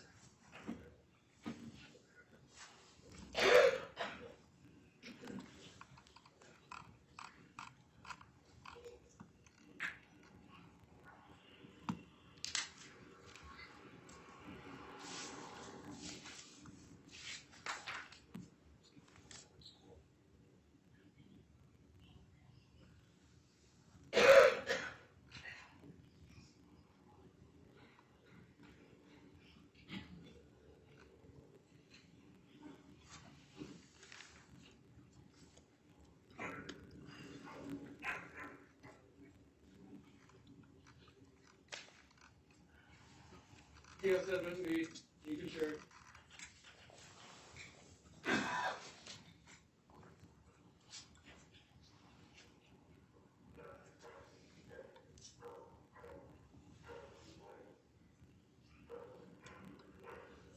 Hey, Laura, how you doing?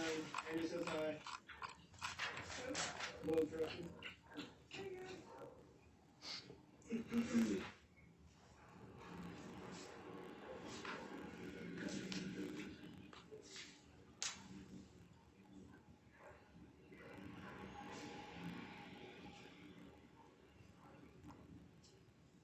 Here. Can you take this? Yeah, that was wild. See, that's like wild.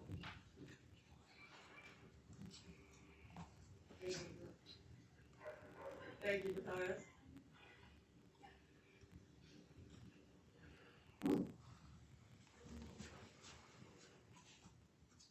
Okay, I'm gonna pause this exhibit at 12:47.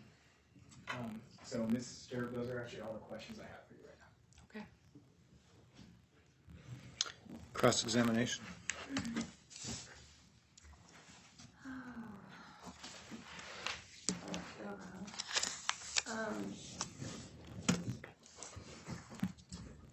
You said earlier that you were requiring masks for OSHA and the state mandates.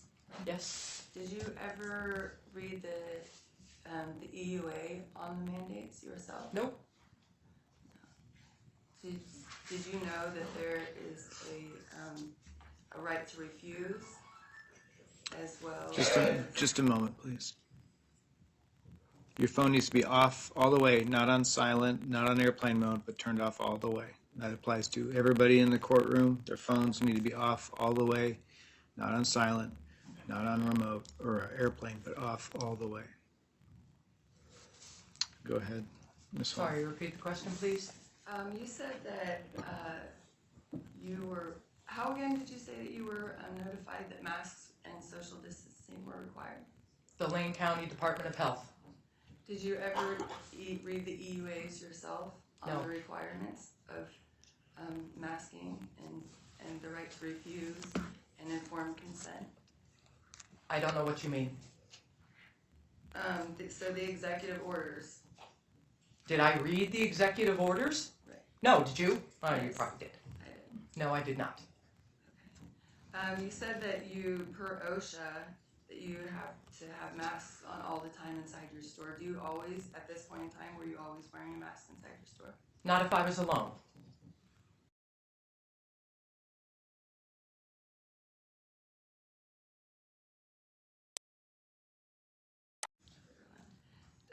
Do you remember telling Max Carson when he did an interview with you that take off your fucking masks? We're inside our business, it's after hours, and you don't have to wear masks if you don't want to.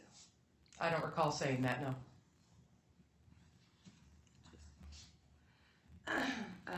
Do you remember saying,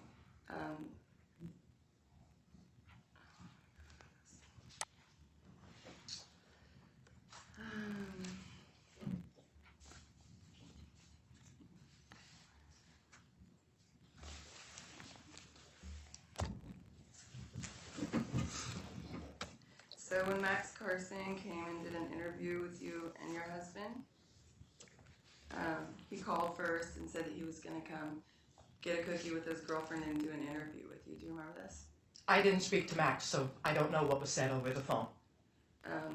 Did you speak to Max in person when you showed up? Yes. Okay, I have a direct quote from you right here. And Max opens up the door and tries to open it. Tony says, if you don't want me to open this door, it's okay. And Tony's maskless.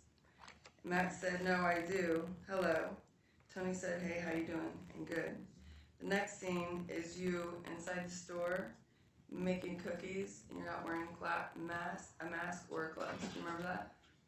Vaguely. Okay. We were not open for business at the time. Okay. So is OSHA only requiring masks when your business is open? That's how I took it, yes. If I'm not open for business and I'm in the store myself, I don't wear a mask.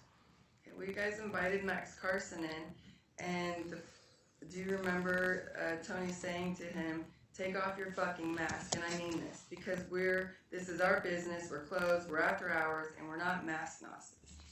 I don't want, and you said, and we're vaccinated, so we're safe. Tony said, so you don't have to wear a mask, we're gonna be in close contact, and you said, it's like we're hanging out with friends. And Max said, well, I prefer to wear a mask. Do you remember this conversation? Vaguely, yes. Then everyone kind of laughed and giggled, and then you said, then again, it's your choice, and we're okay with that too. And Tony said, and that's your prerogative, but just so we know, we're not pursuing masks because we want to. Correct. Correct. So, can you tell me what the difference is between Max Carson coming into your store and Ricky and I coming into your store? We were not open to the public. He was like a friend coming over to our house. The store was closed, it was on an off day. But you said that you It wasn't business. requiring masks because the state required you. And When you're opening and conducting business, yes, we required masks. Have you ever met me before that day? No? Do you, so you didn't know me at all? No. Do you make it a habit to try and use your body to physically remove people, to trespass in another person's body with your own body? Do I make it a habit? Yes. Have No. you ever done this before? Twice. And what was the reaction? No reaction at all. They left. So you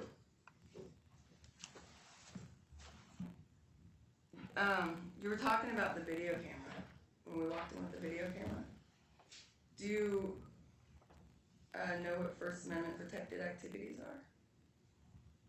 I know what the First Amendment is. Objection on Freedom of relevance. speech. So when there's an objection, you just stop and pause for a minute. Objection, On relevance, what's the relevance of the witness's knowledge of First Amendment protected activities? I think in this particular situation, that objection's overruled. So you can answer that question.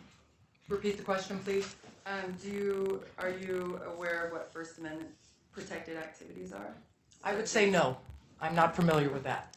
I know what the First Amendment right is, freedom of speech, but I don't know what you said after that means.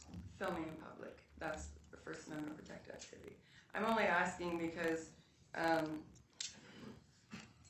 it's been made a big deal that we were recording. Are you aware that people record public things in public for their own protection? Yes, I'm aware of that. Do you have video cameras inside your store? No, we do not. Were you under the impression at all, or under what authority do you have to enforce the mask mandates with physical contact? I didn't use physical contact. Do you remember touching me with your chest? I didn't touch you with my hands. That was allowed. What was allowed? Holding my hands out and ushering you out, nudging you out. I wasn't trying to touch you. If you didn't want to be touched, you could have stepped back. You didn't. So you're going to maintain that you have the right to press your body up against somebody and their only recourse is to step back? Correct. I am allowed to use reasonable force to remove someone from my business. Can you provide me with details on this? How did you come to this conclusion? Common sense. Did we present a threat to you when we walked in the door? Yes, you did. What type of threat?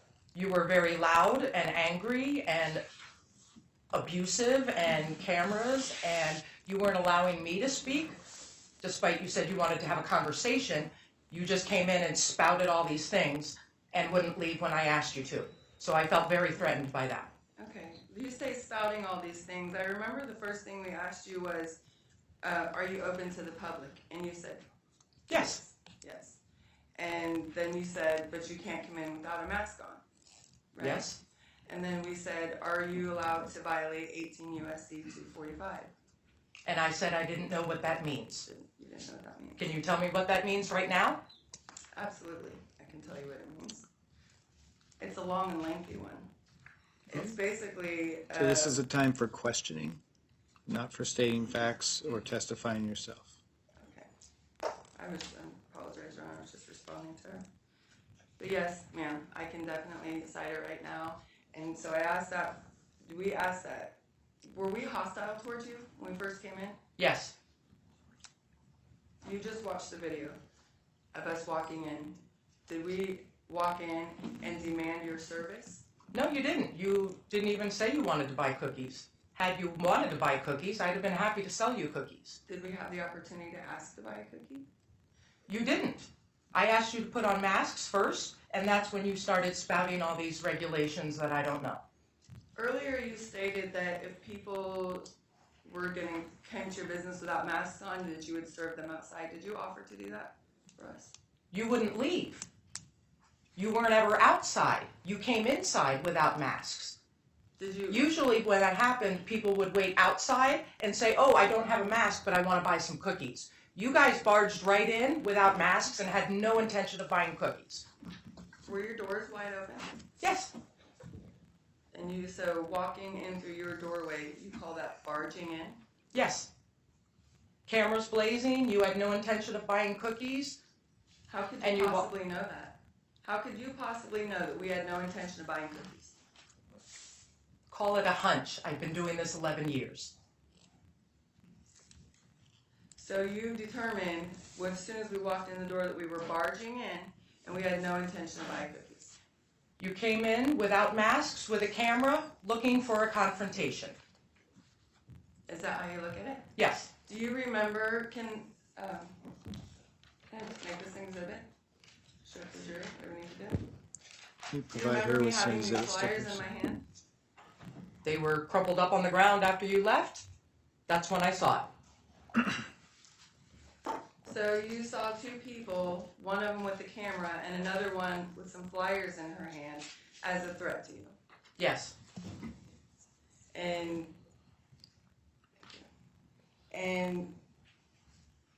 you're going to maintain that. You're going to maintain that Ricky and I came in there to threaten you Yes. and assault you.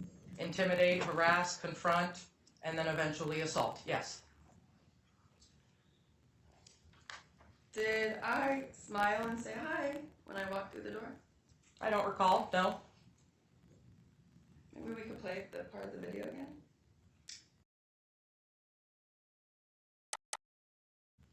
It's your presentation. You're free to play it or not play it. This, Your Honor. All right. I'll play it again. Please do.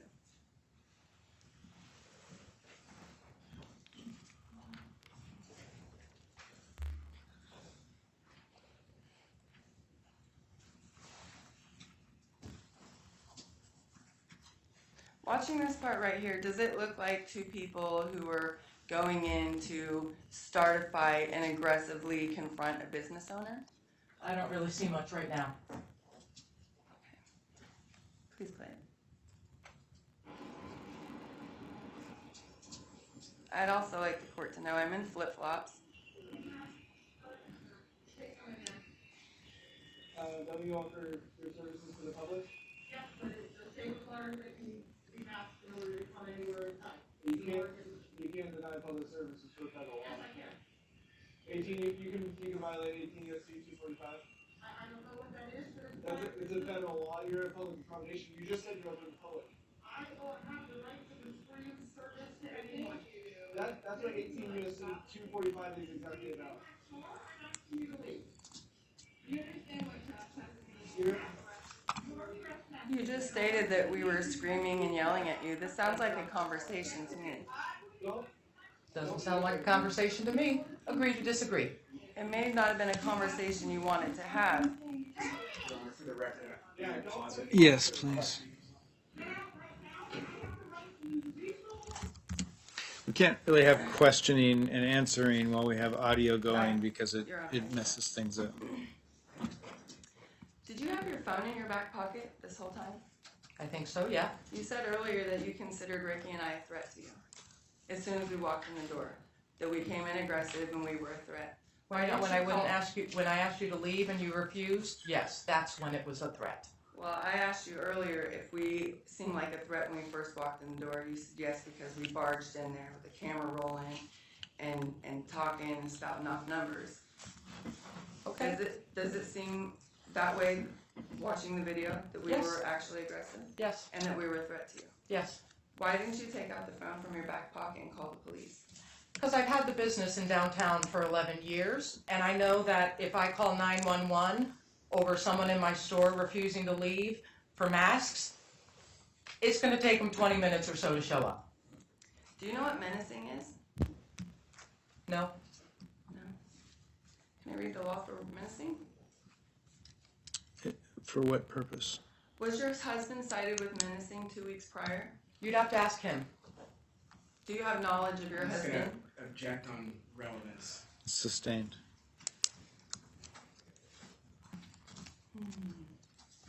Was this baseball bat used in a prior incident? Not that I'm Again, aware of. Objecting on relevance and lack of knowledge. The objection is irrelevance is sustained. The case is about this incident. Will the totality of the circumstances stir and the fact that her husband was cited for menacing? 2 So weeks it's prior not time is for you to relevant? be testifying in front of the jury. If you want to argue about this, I'll take the jury out and we can talk about it outside the presence of the jury. Okay. Do you guys keep this bat inside of your business for defensive purposes? Yes? Okay. Earlier, you stated that, did we ever actually refuse to leave? You were still in the building. You didn't leave. So to me, whether or not you said so, you refused to leave. You did not leave when I asked you several times. So do you believe that you have the right to attack somebody, to press your body up against them, retreat and come back with a baseball bat because they didn't leave the second you demanded them to leave? I didn't attack anyone. Do you know what offensive physical contact is? No. Shall I read the laws for offensive physical contact? And objection unless there's a question coming, Your Honor. Is that part of a question or what? Yes, it is. Give me 1 second.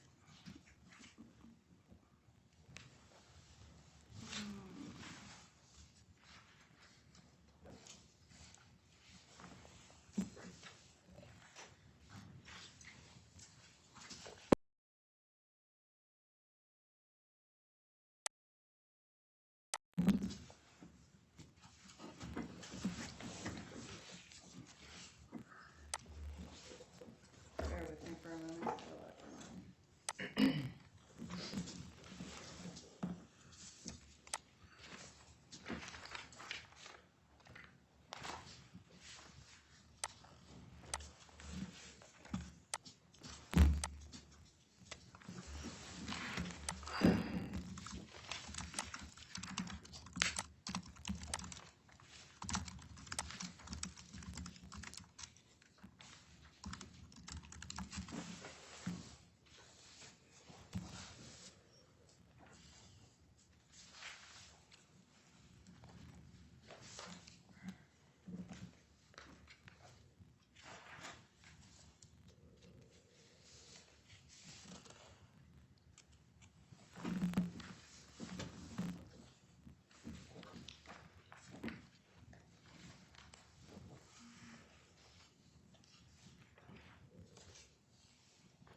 If somebody was to bump you in your chest with their chest, would you consider that offensive physical contact?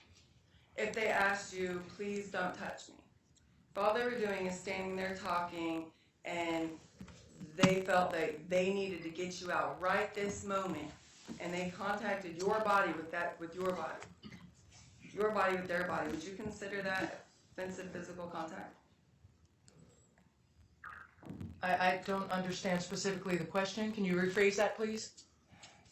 So let's reverse our positions. If I was to come at you after you asked me, please don't touch me, please don't touch me, and I touched you, would you consider that offensive physical contact? If I was in your place of business and I refused to leave, no. I would not see that as physical contact. So do you think business owners have more rights than individual? No. So why was it okay for you to use physical violence and offensive physical contact? I didn't use physical violence. You don't consider touching somebody with their chest after they asked you not to? No, because like I said before, you had the opportunity to back up. You were in my private business. If you didn't want me to touch you while my arms were raised out and I wasn't touching you with my hands or with any sort of force, you could have backed up if you didn't want to be touched. And you never said you didn't want to be touched. You said some vulgar things to that offense. I said, please don't touch me. No, you didn't. Can we play this again?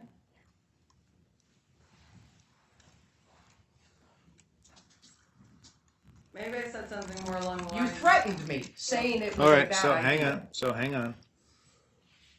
It's going to be a question and an answer. A question and an answer. We're not Yes. doing something else.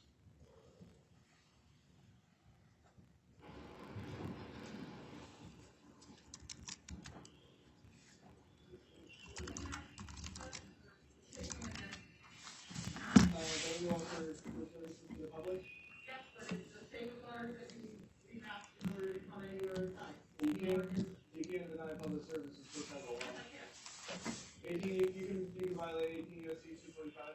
I don't know what that is, but It says that in the law, you're a public accommodation, you just said you're open to the public. I will have the right to free service to anyone. That's what 18 U.S.C. 245 is exactly about. Before I'm asking you to leave, do you understand what trespassing is? You're- You're trespassing. When I ask you to leave and you don't leave, you are now trespassing. That's not what Yes, trespass it is. is. Don't touch her. The worst thing you could do is get somebody on your house. The absolute worst thing you could do.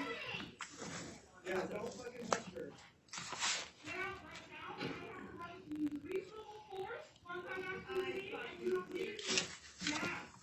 Right now. Get the fuck out. Right. Sir, pause it, please, Mr. Mintz. Mr. Mintz, please pause it. Sir in the blue shirt, I'm going to ask you to leave the courtroom, please. That's the second time of your outburst tonight. You can come back after lunch and try again.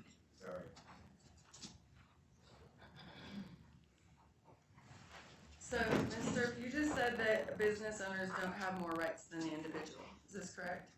Yes. Okay. But it's also your testimony that you asked me to leave and I didn't leave, so you had the right to use physical force against me to leave your building. I did not say physical force. I said reasonable force. But it's still physical. Still physical. I am allowed to do so. So isn't me asking you not to touch me? You didn't ask me that. Did I you warned ask? you, please don't touch me. You didn't ask me not to touch you. Just like, so what I was supposed to do was beg for you not to touch me? It wasn't clear to me what you were trying to do. I wouldn't touch me if I were you. That sounds like a threat, not a question. It sounds defensive. It sounds like a threat, not a question. Do you consider I have right to use reasonable force a threat? That was after you shoved me. Yes. Okay.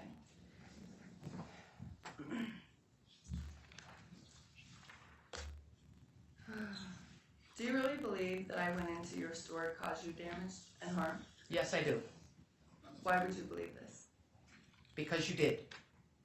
What makes you believe that that was my intention to come into your store and cause you harm? I don't know what your intention was. I just know what I believe. And I believe you came in to assault me. What's my question is, why do you believe that? Why do you believe that it was my intention? Because all of this is about proving intent. Why do you believe that it was my intention to come in and harm you? I don't have any proof of that intention. I believe it was intentional. Watching the video and the way we approached you, calmly, politely, we brought up laws. We did not say we're here to rob your store. We demand you serve us. Did we say that? We demand that you serve us. Did either one of us say that? You didn't say that exactly, but you said I can't refuse you service. Per federal law. Not that we just, did we just say it's our opinion that you can't serve us? We You asked if spouted off laws. I don't know if they're accurate or not. I have no way of knowing what you said was true. Have you looked into these laws at all? No. This time? No. So you don't care to know if No. the actions you were taking were right or wrong? I believe my actions were right. You also believe that we came in intending to do you harm? I am allowed to believe that. Yes. And you did You cause me believe harm. We intentionally came, by coming into your store, asking you if you serve the public, and asking you if you knew what 18 USC 245 was, that makes you believe that we intended to come in and do you harm. At the point when I asked you to leave and you would not, that's when I really believed that you were going to do harm. So you believe that we were a threat to you, yet you didn't use your phone in your back pocket to call the police. Instead, you took it upon yourself to use violence on peaceful people who were doing nothing more than talking. You were screaming and yelling, and you refused to leave after I had asked you to several times. You just watched the video. You consider that screaming and yelling? Yes, I do.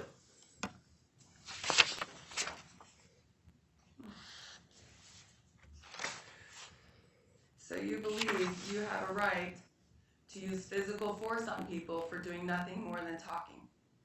I believe I have the right to use reasonable force to get anyone to leave my store. I've done the same with homeless people who wander in and refuse to leave. So if you have a right to use reasonable force to get people out of your store, and business owners don't have more right than a natural private person, then don't I have a right to refuse your unwanted touch? Not in my business. If it was your own business, you would have that right. So are you contradicting your belief that business owners don't have more rights than the natural private person? No, we have the same amount of rights. You believe that businesses have absolute unalienable rights protected by the Constitution? I don't fully understand that question, so I don't know how to answer that. Do you think that somebody who came in intentionally to do you harm would carry identifying flyers that include their name, their email addresses, and phone numbers, and say, who are we? Two regular folks tired of the tyranny, asking the questions we all need to be asking. Where are the people that are paid to protect our rights? Why are they failing their duties? Check us out on YouTube and feel free to reach out to us at any time if you have questions. And we have freedom binders for sale. Has pictures of different audits that we've done on YouTube. You must be proud. Well, What's your question? my question is, you think that two people intended to come in and do you harm carrying identifying flyers? Yes, I do. recording? Yes, I do.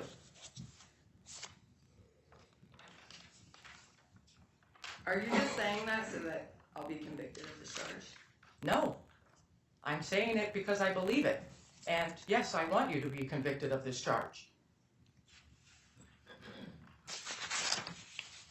Why? Because you beat me up and sent me to the hospital. You deserve to be punished, don't you think? Do you think people don't have a right to defend themselves? You said you had a right to defend your property. You think I don't have a right to defend myself against an unwanted attack and touch You when I have was the doing nothing more than talking? You said you have a right to defend your business. Businesses don't have more rights than a natural private person.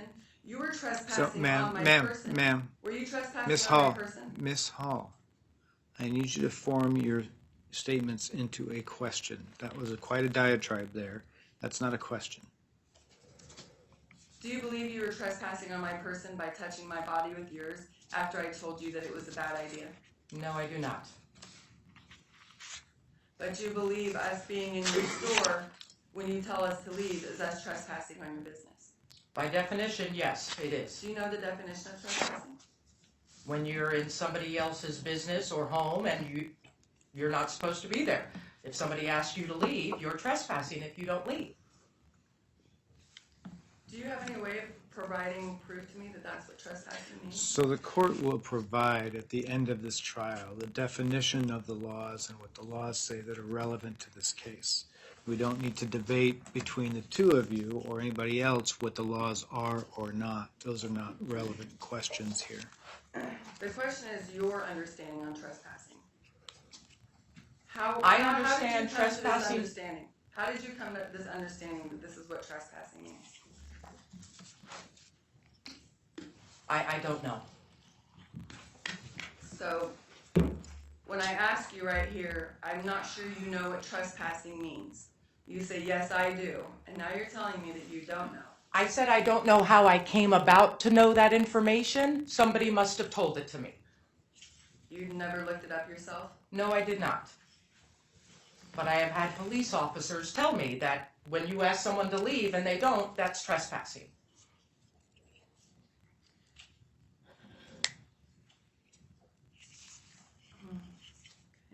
But you never personally looked into the matter yourself? What No, I did not. trespassing was? You Didn't just feel took the need. You took the advice from a law enforcement officer? Are they attorneys? You're asking me if law enforcement officers are attorneys? I'm pretty sure they are not. Did you ever contact an attorney about what trespassing is? And whether or not what your recourse is for someone trespassing on your business? I did speak to an attorney and I did ask if that was trespassing and they said yes. One of the elements of the law for trespassing is you have to be there unlawfully. Were we breaking any laws by being there? When I asked you to leave, that's when you were breaking the law, yes. All right, so it's noon. We're going to recess at this time. Members of the jury, I'm going to have Mr. O'Brien take you back to the jury room where you'll leave your juror notes and frankly anything else you want to leave there over the lunch hour is fine because that room is locked. And then he'll escort you out around the side out to the front lobby. When you head out, please head out all the way out past security before you stop and open your phones or do whatever you need to do. I think I've mentioned I'd like to keep the lobby area clear of jurors so that any interactions aren't heard by you or whatever. So if you head on all the way out before you do it, frankly, if you get outside the building, that'd be even better, but at least past security, please.